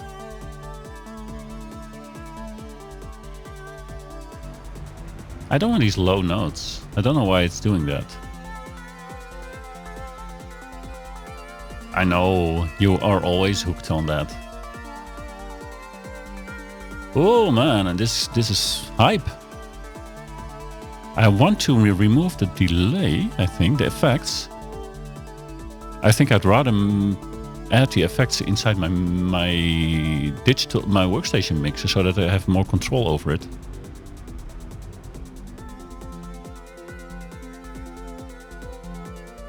I have done that, my own, yeah, I've added it last weekend or something. I fooled around with adding my actual piano. But not only for, not just for adding the piano sounds or the other sounds or my playing, but also because my actual piano has 88 key or velocity sensitive keys, which means I can put way more emotion, way more feeling into the notes that I'm recording. That's super helpful. And also most other keyboards, like the smaller one which in front of me has only 49 keys, which is basically enough. But if you pick a synthesizer sound or a piano sound or whatever, violin strings, and you suddenly can play them over 88 keys, you come up with very different variations of melodies and chords and so on. So yeah, it is connected. I have used it. It works fine. But now I'm just fooling around with using chords, turning them into little sequences of notes and sending those through synthesizers. And by using the on-screen synthesizers and the on-screen stuff, it's fun to stream because I have no camera. Well, I do have a camera above my my piano, but this is easier to show what's going on. But yeah, it is possible. It is possible to do that. I find it so cool to come up with chords like this. I don't know why it's playing that so low though. Octave higher?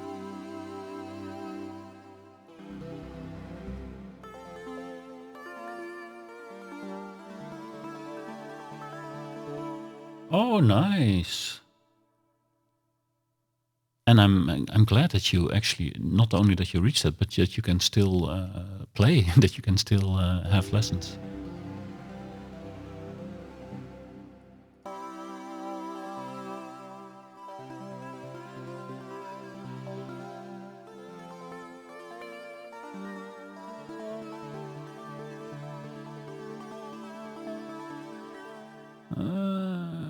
Make this 2 as well, but repeat it 4 times. Oh, you have the level, but you're not taking the exam. But your teacher told you that you are ready for that. That's so cool.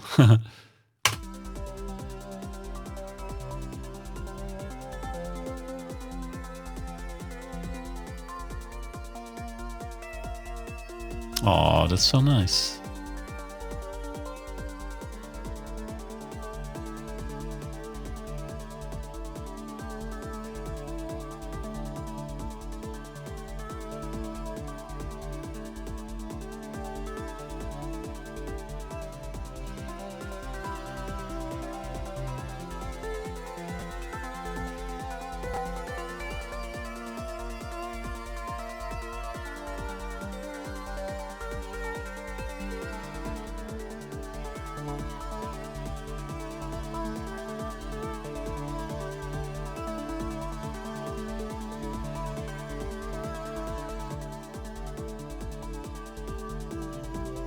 Where's my delay? And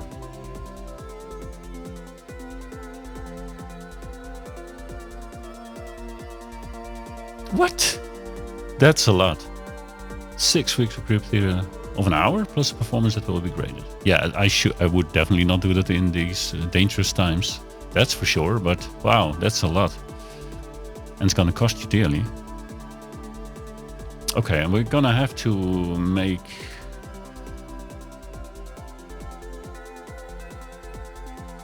I'm gonna name this sound Tenshi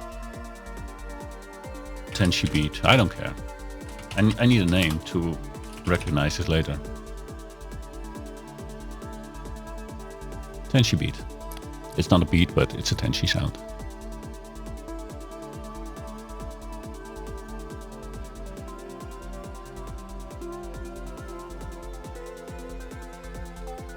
Let me see where it is. Hybrid, scalar. There's too much going on for this sound, though. I don't like that. It's a good sound, but there's too much effects or whatever going on.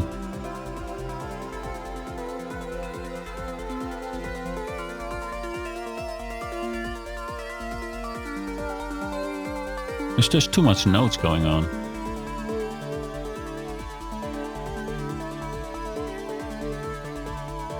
Yeah, in groups. You lost me at groups.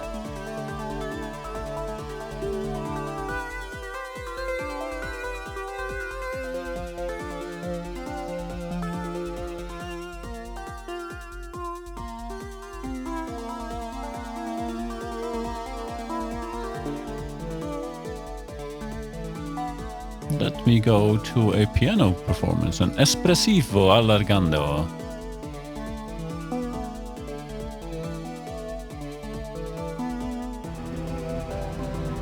Nah.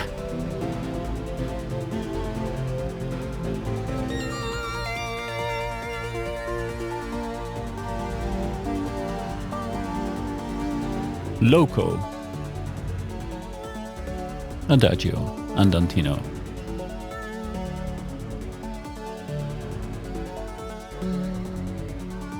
I don't want these low notes, by the way.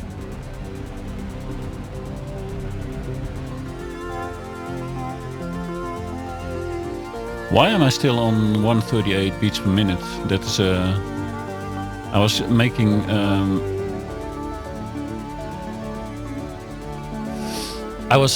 creating an uplifting trance song before this one,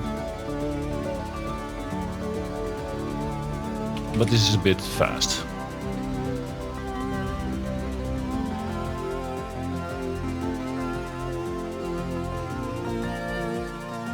I don't like it, actually.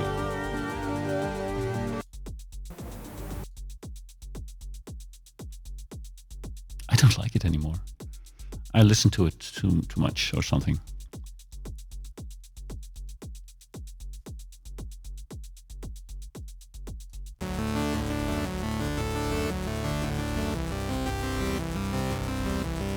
Let me just pick some key sound.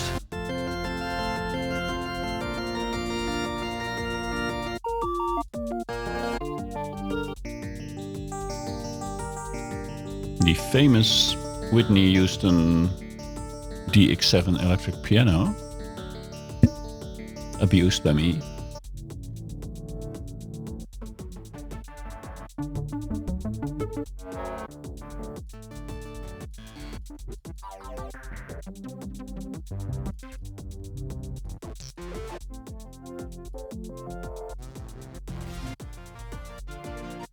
So you're gonna stream later on, Tenshi? Would be fun. Ah.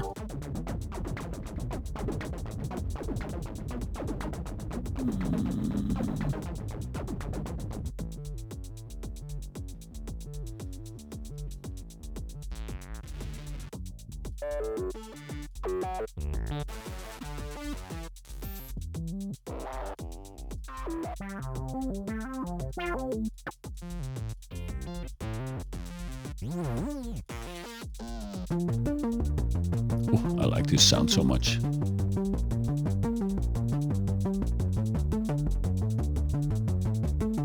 I do.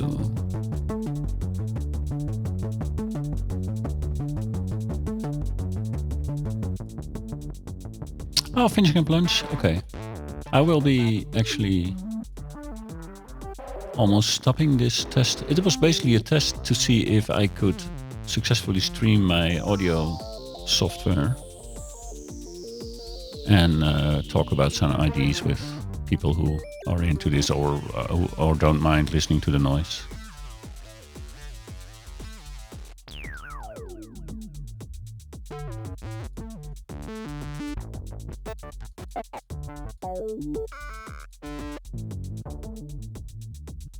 No,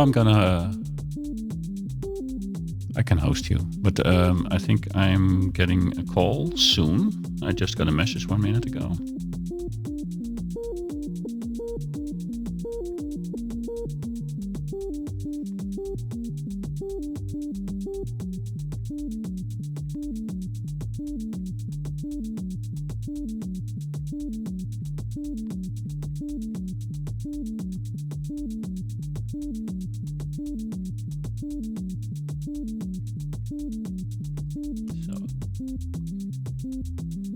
Letting know my daughter that I'm no. We have important. I'm gonna have a call with our daughter about the current situation and about how to do certain things in these tough Corona times.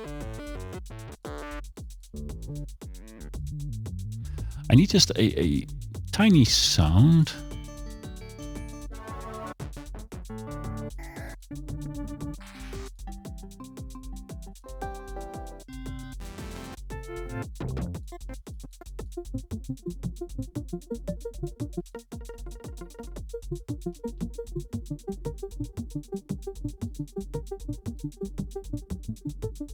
There is a delay.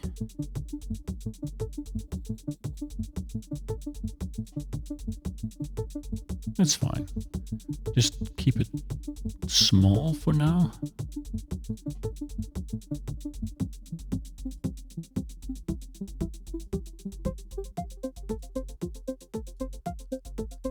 Vivace da capo.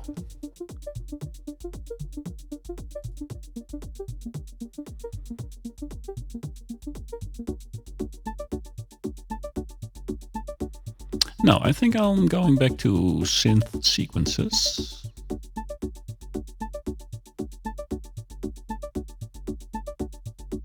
Come on, change.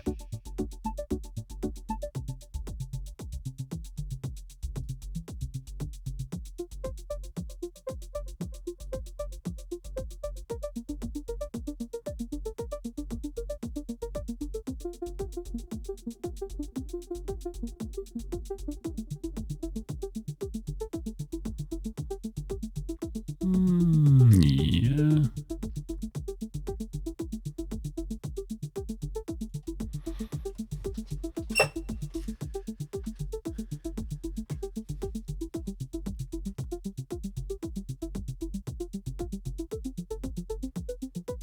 This is what I mean. Just a small sound. It's now, of course, because it's the only synthesizer playing, we focus on this, but this will soon disappear in the background, but kind of fill up the rhythm a bit more. So these tracks will grow and grow and grow, and there could be like 20 tracks playing at a certain moment that each have fill up a certain part of the frequency range of the song.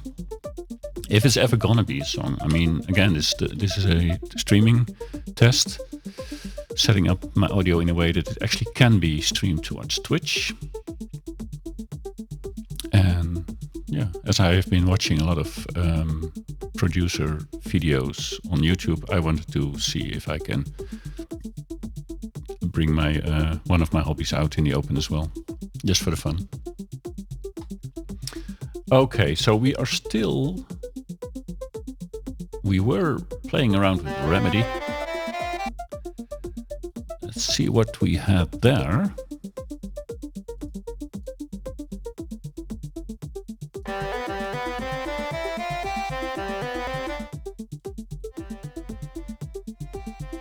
Hey Ninja! Leuk dat je even komt kijken, welkom.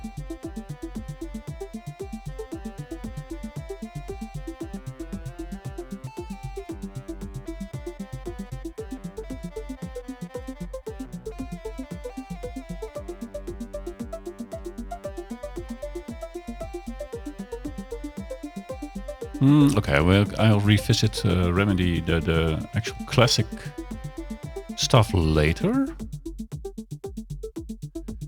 Maybe I can play around with this synth. Oh, I hope you don't mind. If I see your name, I think about the Dutch language and Lego. I bet you've seen the Black Friday deals on Lego on Amazon. I didn't like them so much. The sales were fine, but the boxes they offer were not so fine. Not the kind of boxes I wanted.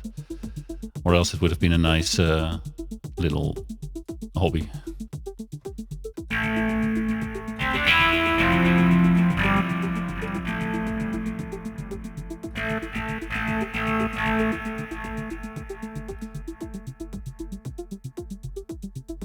Oh!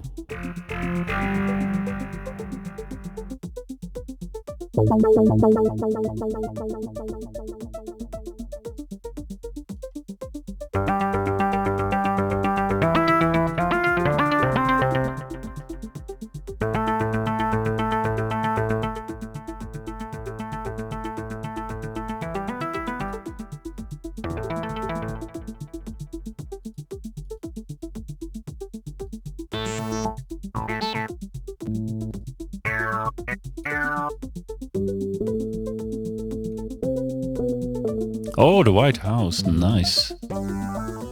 This is... Oh, I'm trying to come up with an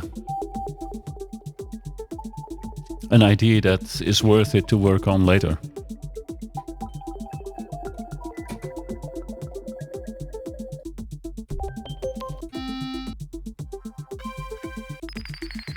I often just start with a chord progression. You can hear it kind of playing here.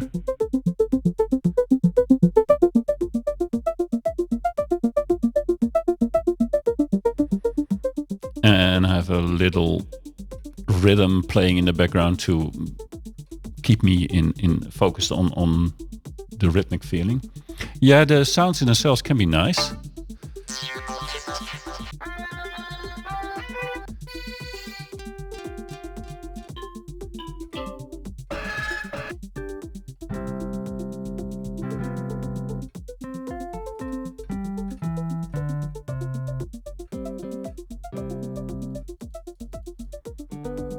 But I'm trying to use some synths that I have not used before. But it's probably best if I start using my power synth.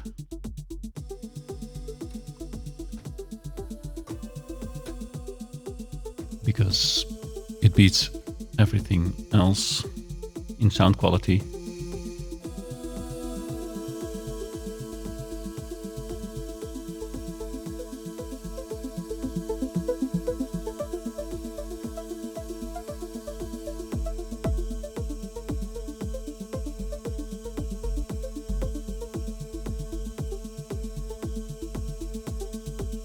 I hope the sound quality is indeed cool.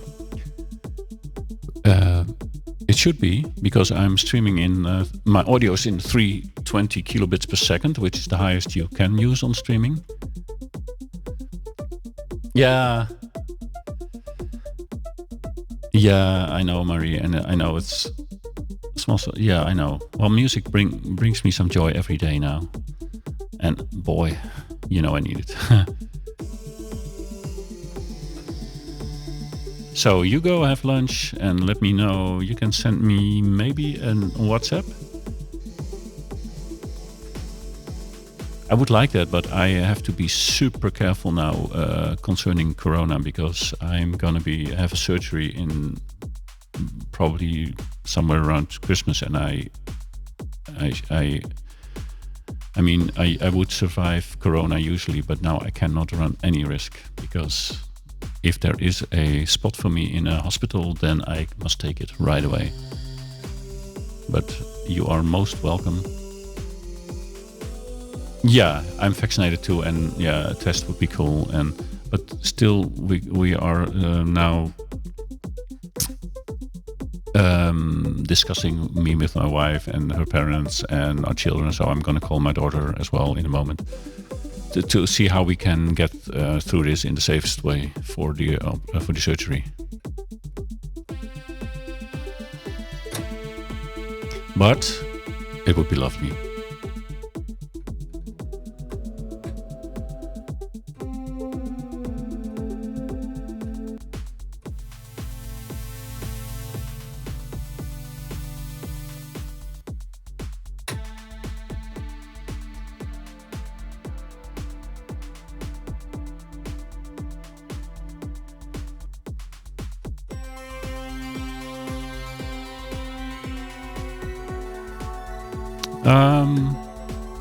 I'd rather not discuss it on the stream, Ninja, but thanks for asking.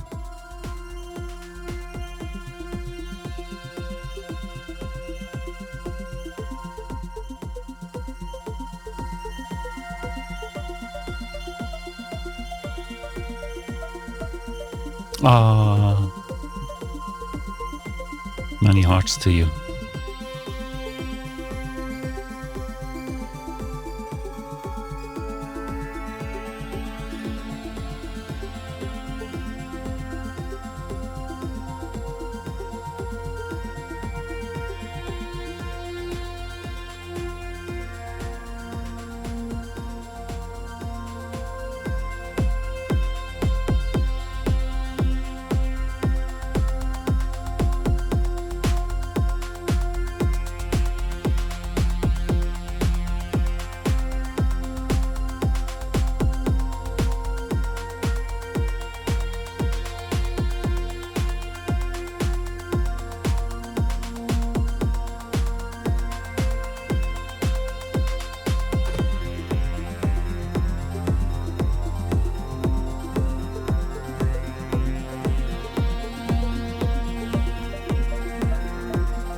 Oh, you mean in the producing area or something, Ninja, or in general?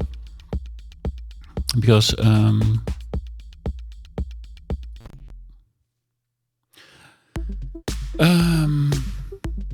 no, I don't think so.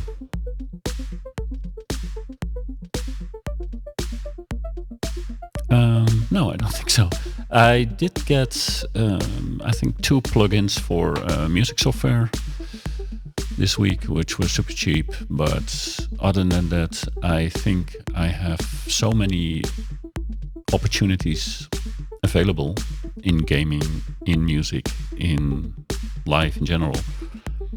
I should rather focus on what I have instead of what I can buy at a sale now. But it is the truth that some sales in music software are fantastic. Some are 99% off.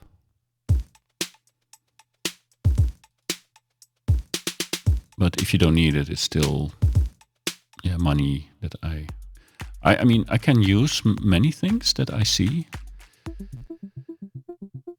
But I cannot find the time to do that all, I think. So I'm trying not to buy stuff at all. And I didn't buy games. They're Well, there are definitely games always that interest me, but in the end, I basically keep playing the same games all year, and even then, I haven't finished any.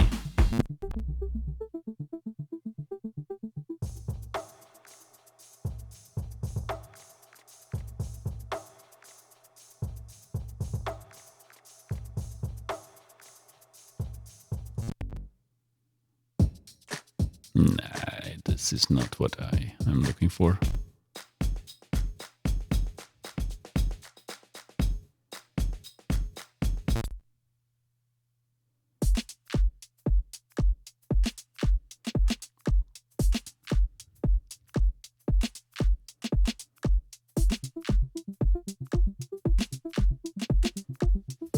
But these beats are basically fillers for when I come up with something better. If I ever come up with something better.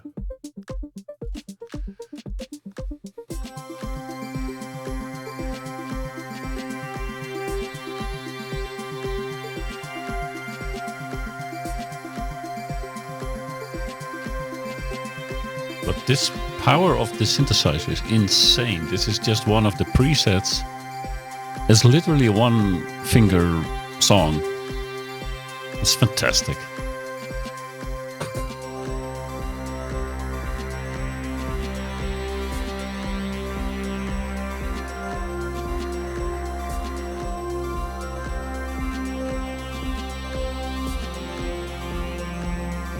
You could, of course, start a new program here.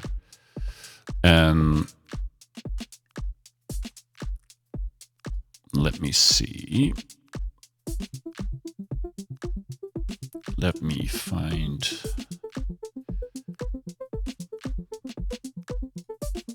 Okay. Let's start with something like, do we want a sample? We could have a sample of Rootmas Fart again.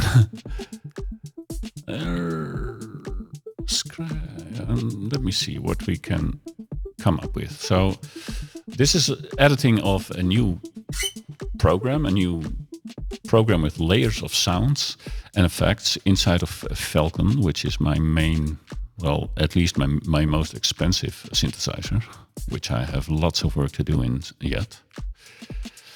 So let me see. Let me find a sample that we can throw here. I have some samples, free EDM samples, for example, or a Lego Welt Kawaii K4 sample. That's a synthesizer by Lego Welt, which is fun now that we're talked about Lego.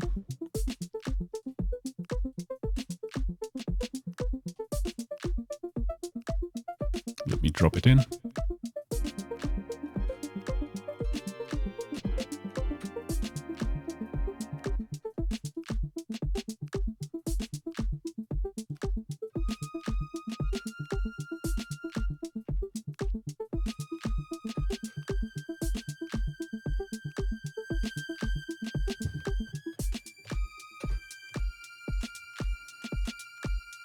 I'm gonna bring back to the drums a bit because this is more about the sound design. Don't even have to actually keep playing the sequence, but could be fun. So, a bit of sound design. Let's find a different sample. Or I don't need samples. I mean, we could just pick whatever, like a noise, an organ, and plug a wavetable synth. Let's make a wavetable.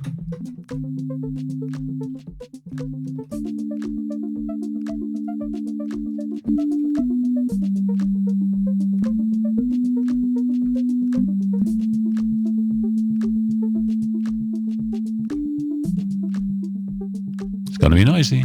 I told you.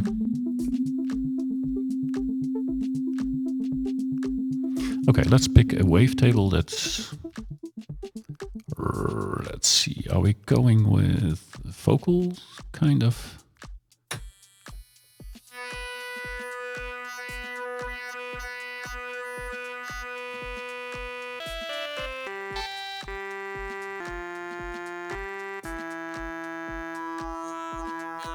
This is a very advanced synthesizer. Yeah, this is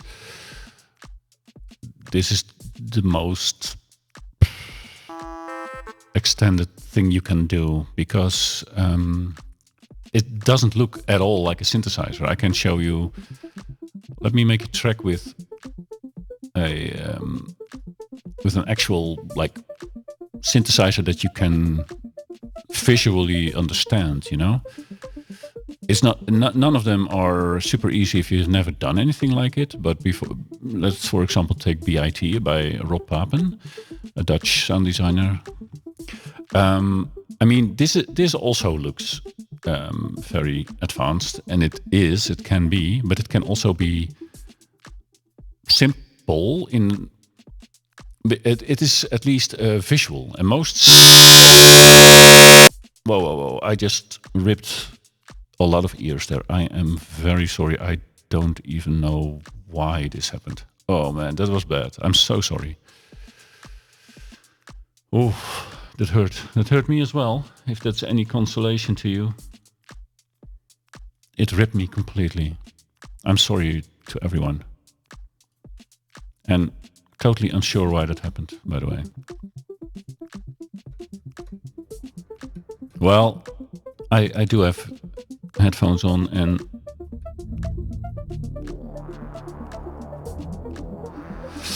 so here you can basically say make a new preset. Oh wait, yeah, make a new preset like stream 27/11/2021. So we have the most basic patch in this synthesizer. There's no use of playing the background at all, actually. So yeah, you have to be careful with synthesizers. This was a bug, by the way. This is not...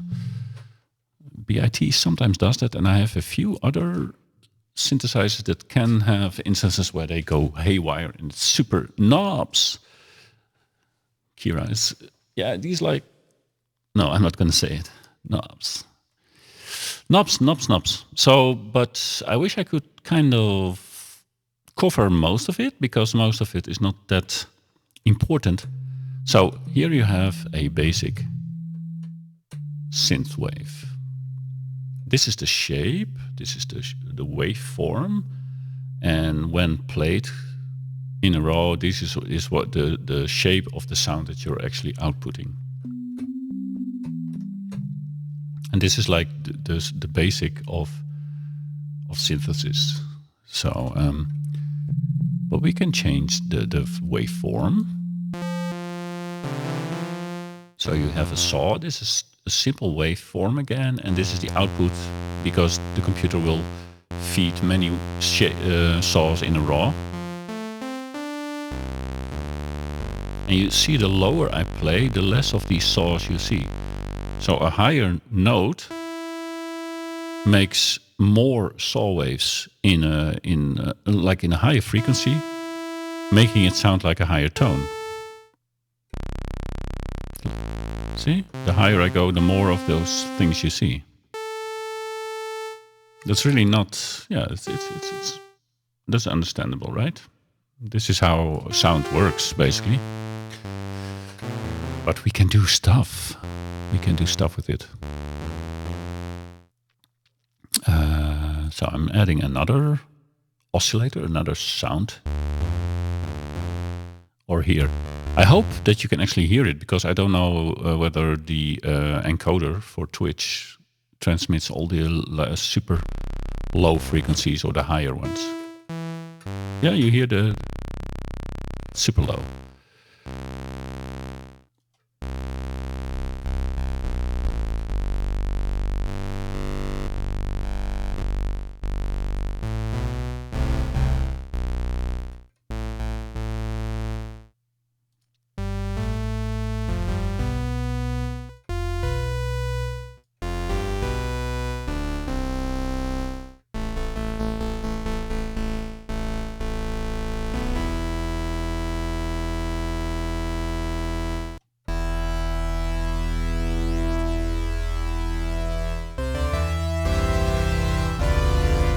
So these are just some knobs in the upper part that made such a dramatic difference already.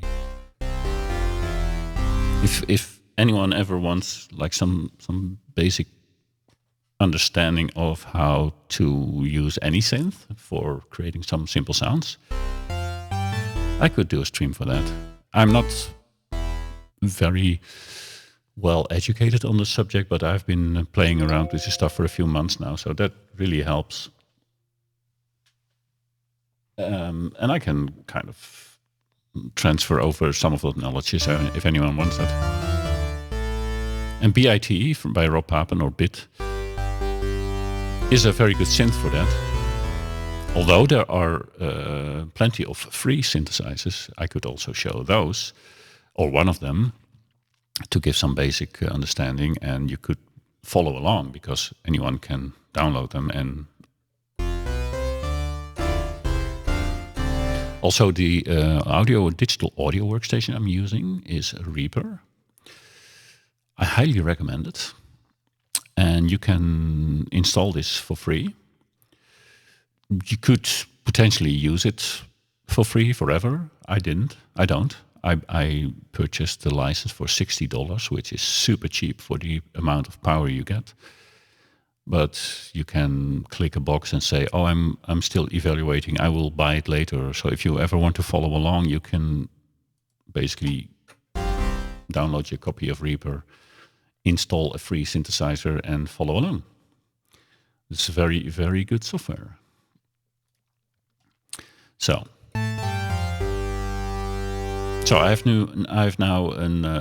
I can turn everything off first. Now you hear nothing. I have one oscillator, this one, the saw wave. And then I add another saw wave. But this first one is 2 octaves higher, so that's a high sound. And the other one is low. And I also added a sub oscillator, which gives that thick bass. I can turn that off. We fahren auf der Autobahn. And with the sub, it's boom. Maybe you feel it more than you hear it. It depends on what sound system you're playing this stream over.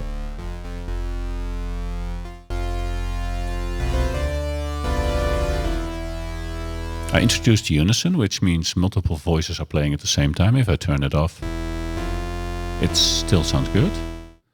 But if I can make the sound thicker.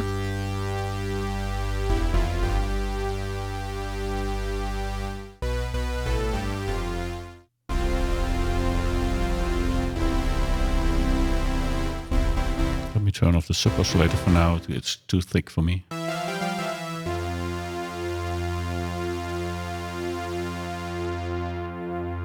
Now we can apply a filter to the sound. So this sound is as is, but if we can cut off the high frequencies by doing this, and I will assign this knob to the mod wheel on my keyboard. So if I now use the mod wheel, I don't know if it. Oh, doesn't. Wait. Does it? Clear MIDI. Can I learn the MIDI? Wait.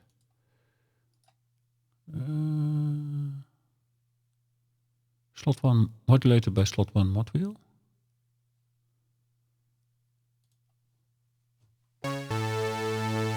It doesn't. Oh, oh yeah, there's actually none. Oh, wait, sorry. I have to put this to 100%. Now I can do this. Still nothing? Okay, this is funny. So if I turn the mod wheel, which is just a wheel on almost any synthesizer. Let me see. Oh, it works the other way. Ah, right. Okay, I get it.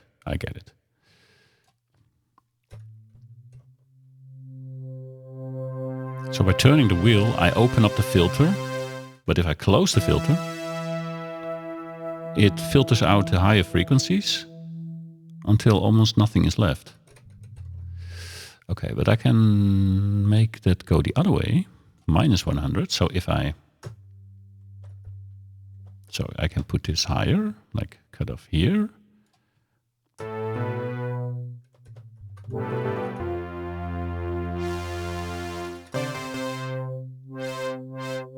So by turning the wheel,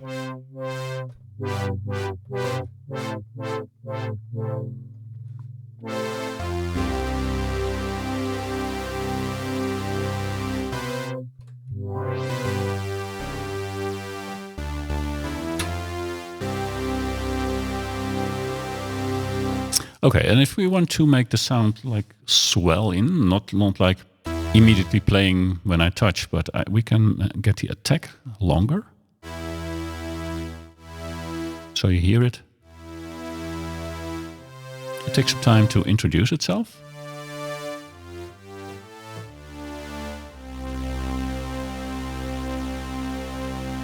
This is a very long release time of 16 seconds, so it will take 16.4 seconds for the sound to die out. And you can set that really slow, so that it's a really fast sounding. I'm just going fast now, but here in the lower right, you have some effects. I am playing on an external keyboard, yes. But you can also, I think in Reaper, you can call up a virtual MIDI keyboard and hook it up to, let's see, I can say in Reaper input MIDI from the virtual keyboard or all keyboards, whatever. And now you can actually see, you can do this and you can control this with the keys on the keyboard, which I will do now. So you can play around with the sounds without having an external keyboard. Or you can program some notes in Reaper and let that play all the time. So that you can edit your sound while some kind of sequence is playing and that you immediately hear the effect of what you're doing. So we could introduce a delay.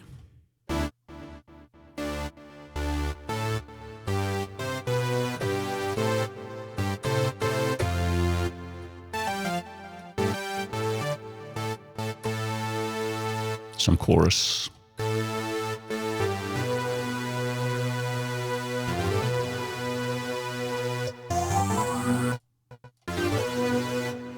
Stuffs. And a reverb is also included.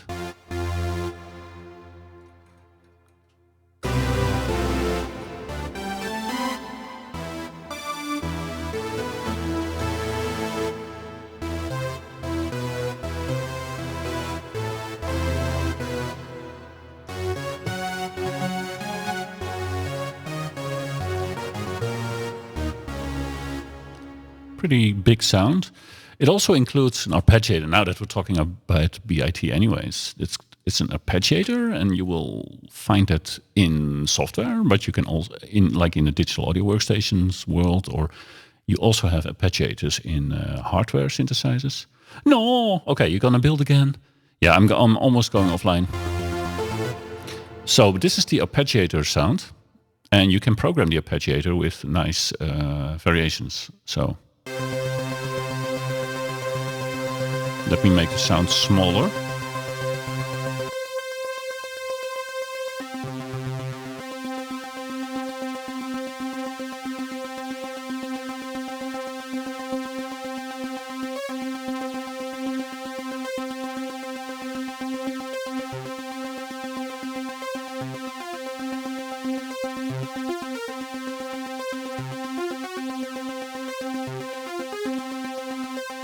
Oh yeah, and I'm just playing around, and it's not like we made big steps today, but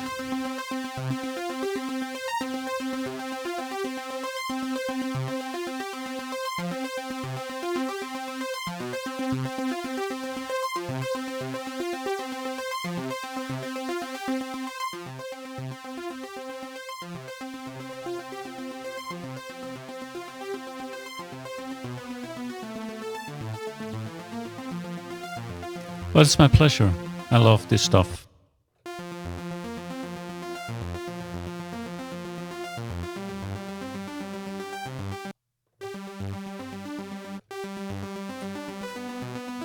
I hope you have fun with Lego.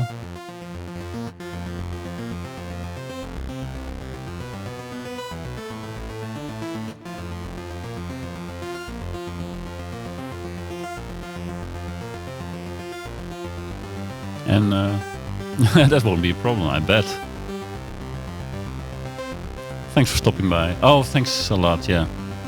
I'm probably gonna have surgery around Christmas or New Year's. So I will be recovering, I hope, in January, and I hope to be sitting in this chair and making music and gaming soon again.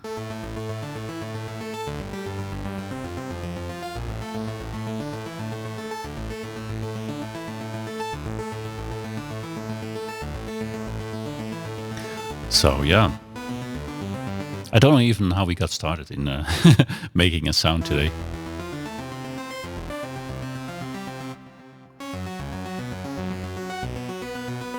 Bye, Ninja.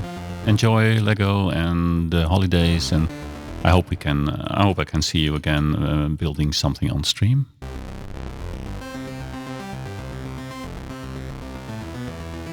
So we can do so much more.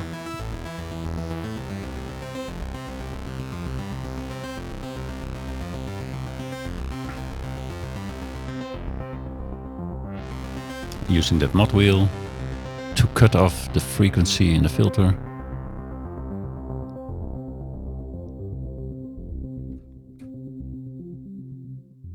Like it goes all the way in darkness and then slowly returns back to full strength if we need it. It's like a nice build up for dance music and so on. You can use this kind of stuff very well.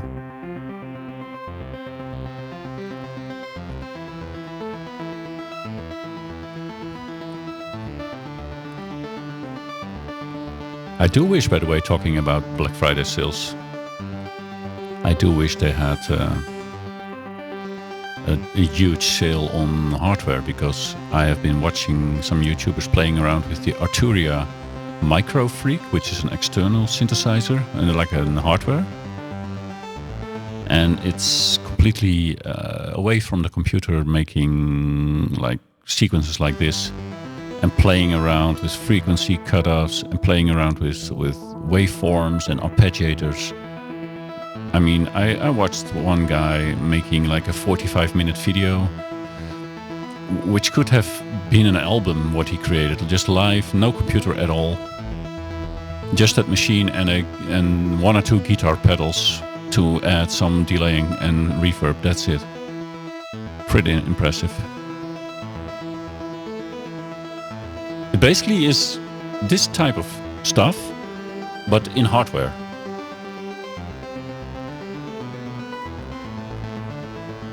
Now I can control all of this by doing what I did in the other synth as well. I can the cutoff is already moved to the mod wheel, although you don't see it turning live in the software, which I regret. But I can latch to MIDI. Is that the learn key? Oh, it does turn. Okay, then we'll do it differently. Then I'm gonna clear, and I'm gonna latch this to MIDI. This one, oh, yeah, it does. And then the Q of the filter, I'm gonna latch that to the second knob. Knobs. Kira said it. You can never have enough knobs. That's a filter. That's a filter. We can also introduce a second filter, which could be a comb filter, for example. Comb is very nice, or a vowel filter is nice. And I can set some knobs to control that. Why is this? Yeah, it's turning. It takes some time to register. I don't know why. Let's to MIDI the vowel. Why? Oh. Yeah. Oh, that takes forever. I have to ask Rob Papen about why that is. So we can control things from here. So you could. I should probably. Well, I could play an arpeggio. And then what they do with the Micro Freak, for example, they start turning stuff. It's super interesting. You can make magic happen with just changing a lot of these parameters over time.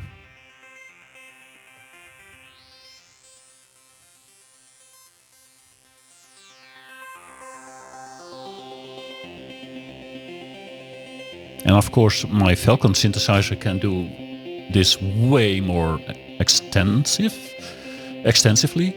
but it doesn't have this visual interface.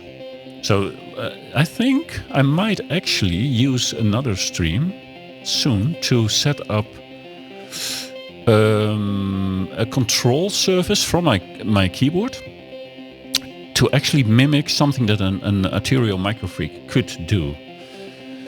Because I have the synthesizers, I have the knobs, the sliders, the buttons, and I have like the underlying Reaper DAW, which I could set up to play certain sequences for me, also controlled by buttons. So I think that would be a fantastic project, actually, to make stuff like that happen. What happens when do I still have background?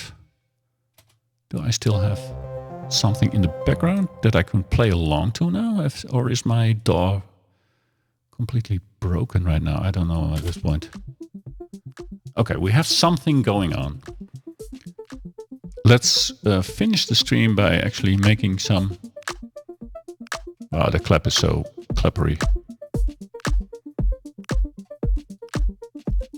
And in all the things, all the ideas I've come up so far, I actually hope, I'm so wishing for like a guitarist and even a vocalist sometimes to add some tracks. Because it's the combination of the different genres that is super interesting to me.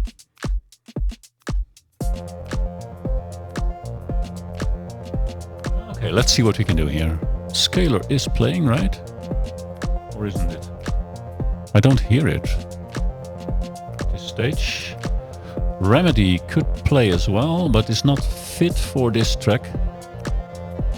No, it's not what I want.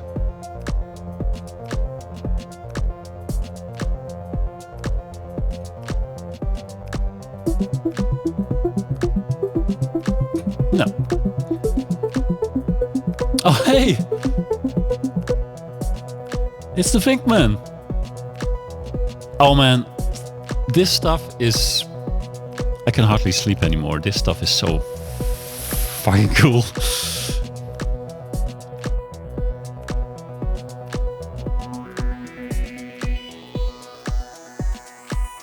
The one and only Fink.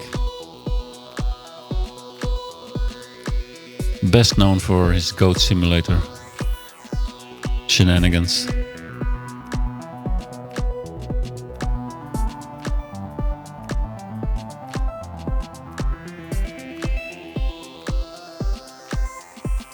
Yeah, but guitar tracks inside synth tracks, oh my god. Or the other way around, it's so cool. Here I set the Q of filter 1 so high that it makes itself sing. Can lower it a bit.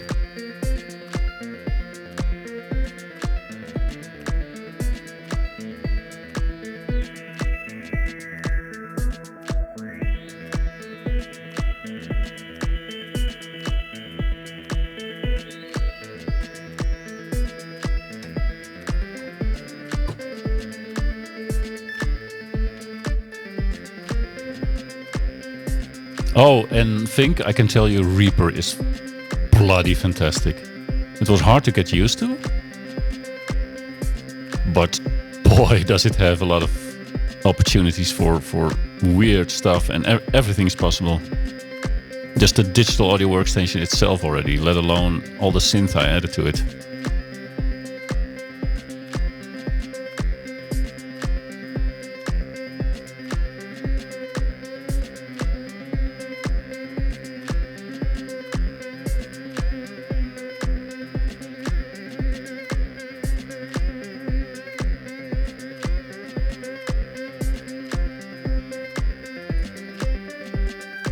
It's completely configurable. That's the weird thing. It's when you started. Even I have experience in so many DAWs, and I didn't know what to do. But it's. Let me see if I can turn the mixer into the screen. Like I have this. I mean, it looks like an like an analog desk from like an SSL desk or whatever. It's but this is just a skin.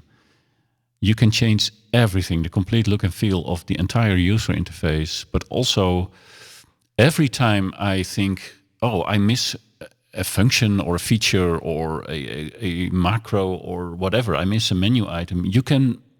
There are many user-made and developer-made scripts, and you can place them below a button, or you can edit the menus all yourself. Or this mixer, it looks completely different from the default skin.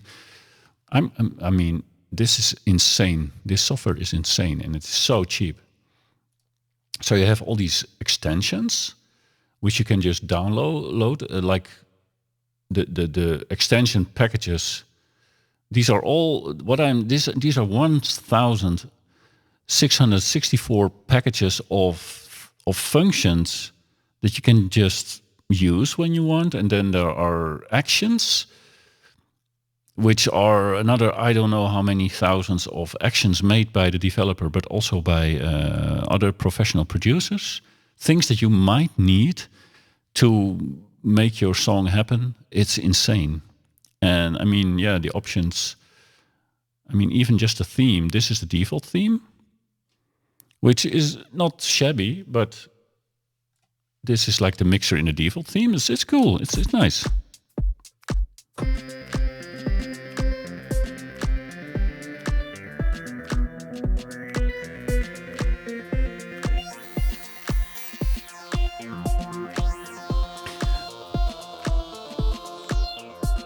Well, the funny thing is, it's not even a sound designer's dream. I mean, the dreaminess from the for the sound designer comes from all the synthesizer plugins that you can buy, but you can use them in any digital audio workstation. But what Reaper is actually especially strong at is recording of live instruments. So for a band like you're playing in, Reaper is phenomenal. And I'm following channels that use Reaper for metal bands only, or other band recordings and mixing and mastering. I'm abusing Reaper for electronic sound design and music creation, which everyone else would probably say pick Ableton Live, which I did. I demoed Ableton Live for 60 days, which was very generous of them. But the package of Ableton Live that I wanted was like 500 euros, while I paid $60 for Reaper. And so I had more than 400 euros left over, potentially, to buy the plugins I need for the synthesizers and the effects and whatever sample libraries. I didn't buy them yet.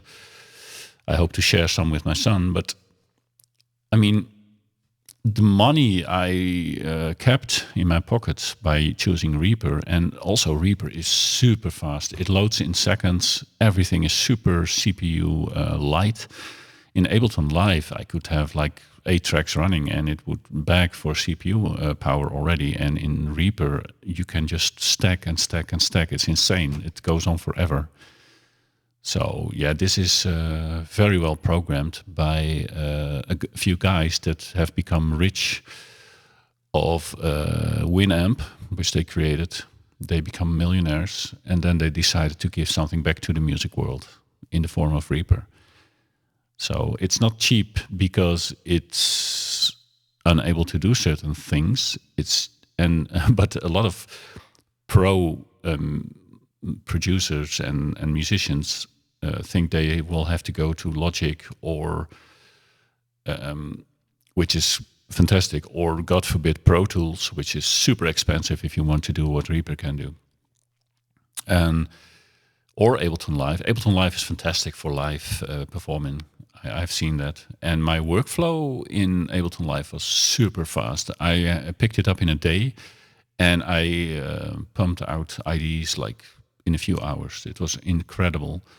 But it is stuck to a certain structure, and you can kind of replicate the look and feel of any DAW inside of Reaper, thanks to its community, and then you can do so much more. Everything is on your own terms. It's insane value for money. It's really, but people will always argue with you that it's not professional. Well, that might be, but it's more professional than my music playing will ever become. Well, you will fight the first week in Reaper, I think, because it is not very friendly to start with. But once set up, my God, it will pay for itself many times over. And it runs on a potato if you need it to run on a potato.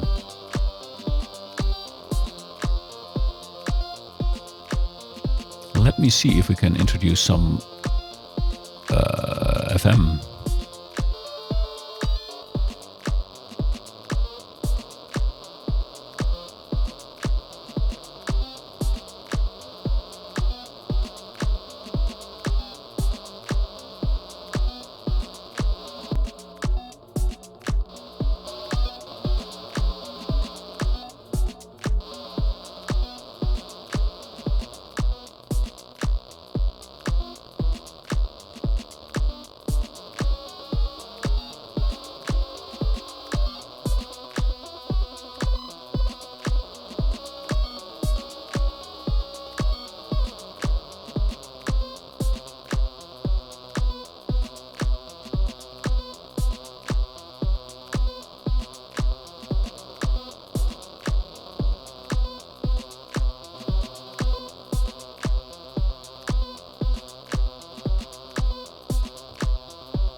So Finkman, I don't know if you heard me talking about Arturia Micro Freak.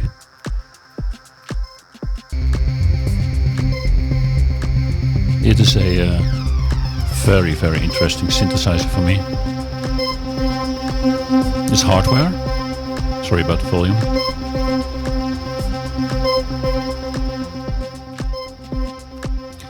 And I want to see if I can recreate a workflow on that hardware inside of this software, because I want to play around with something like it. But the Arturia sequence or synth is about 300 euros. It's not expensive for what it does, but if you don't have money for it, it's always too expensive, right?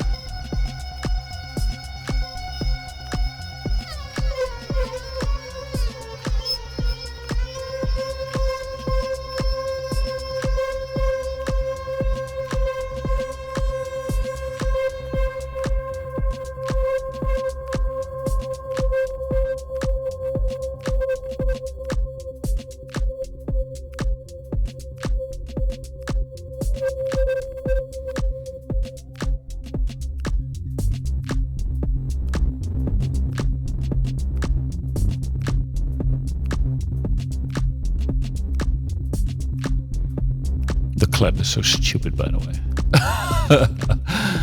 I'm sorry to say so, but it's totally not fitting. Oh god, I love this synthesizer so much. This Falcon, and this is the real deal, man. If you had this in hardware, it would probably fill a room. I think it's insane. Okay. Wait, what? Why am I in?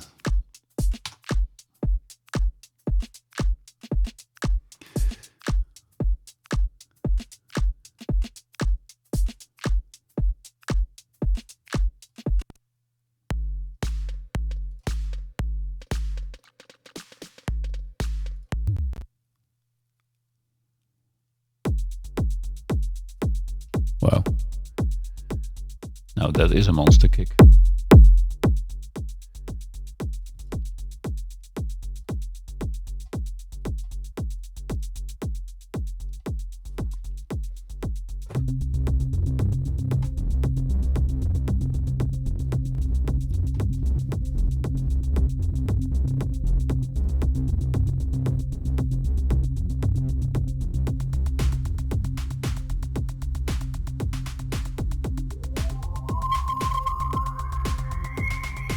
You hear that filter almost screaming, "Help me, get me out of here!"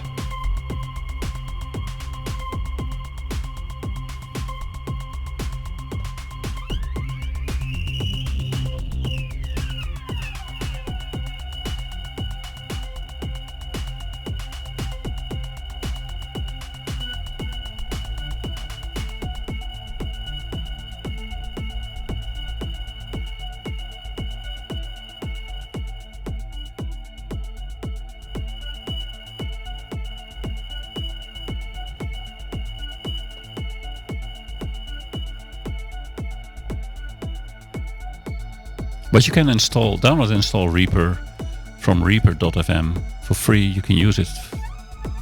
You can evaluate it forever, which some people do. I don't. I mean, they gave me this powerful tool, and for personal use, and until I think up until 10,000 in sales, you can use it for 60 euros. For the super pro user, it is a double 120 euros. Wow, what a steal.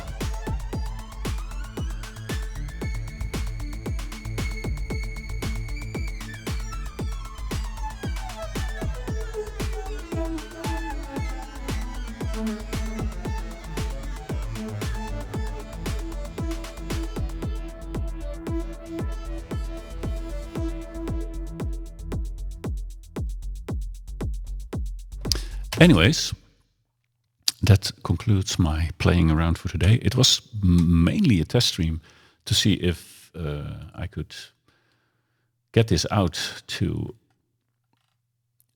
Twitch. I would love to show you and let you listen to other songs, because I have like I'm creating new things all the time, new ideas. I don't know if there's something that I can make you listen to without. Oh, this is actually a fun project. This is Reaper still, but using Reason as a plugin. So I also own a Reason version 8 point something, which is a complete DAW in itself. But you can rewire it. That's the technology from Propellerhead. You can rewire it into Reaper, so I can use the drum machines and the synth and the samples and everything from Reason that I owned already for a few years inside of Reaper and let that audio that Reason produces come back into the mixer in Reaper. It's insane. I don't know if it's a good song. It's just a demo song. But this track, for example, which is an orchestral track, these are some notes that I played. And this is called ReWire MIDI 1. This is actually a MIDI channel going to Reason, which is a different digital audio workstation. It does its processing and sound generation and sends the audio back into the mixer of Reaper. It took me a day to set it up correctly, but goodness grief, the power you get from that. So this is a synth inside of Reason playing in the background.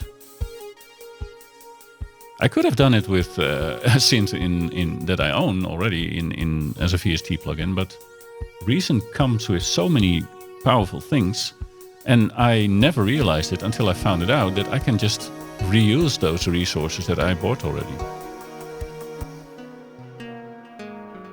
This is also a cool sound from my Falcon synthesizer. That thing is a beast. So this is like, I can only imagine with some guitars or like an emotional guitar solo on top of that. My God, I could cry. I won't. What's this? Oh, this is another fun thing. I think this uses, I don't know what it uses. It's loading Contact. Oh, I don't. Yeah, Native Instruments Contact is good. They have great stuff, but it's getting a bit dated. It doesn't load so well. Oh yeah, this is cool. This is one of my larger projects so far.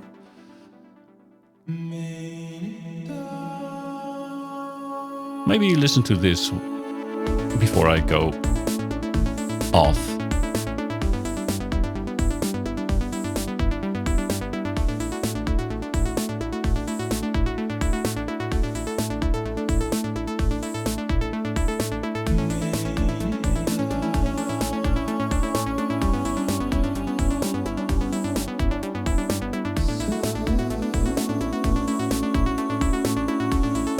And of course, thank you very much for visiting. I am Richard from the Netherlands, called Radar Rich.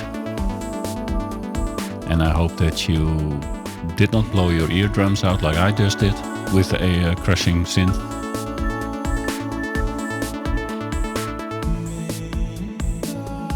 So this is a song I've been working on since the 24th of September. It could be one of my first real projects in Reaper.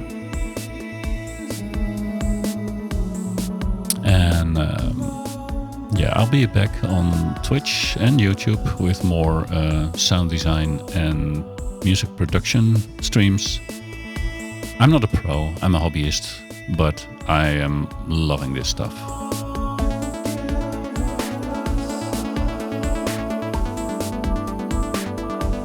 Make sure to follow me for a next stream, and I hope you learned something.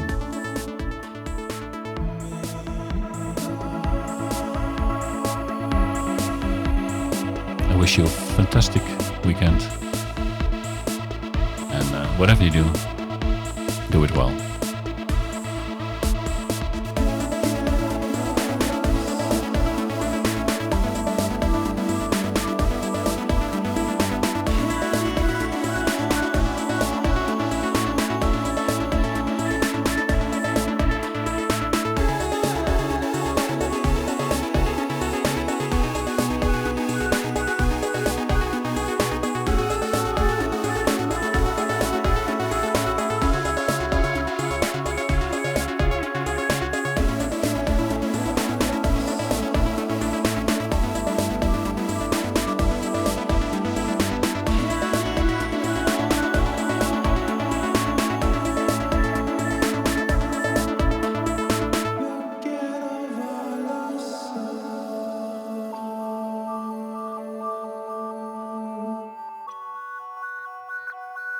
everybody.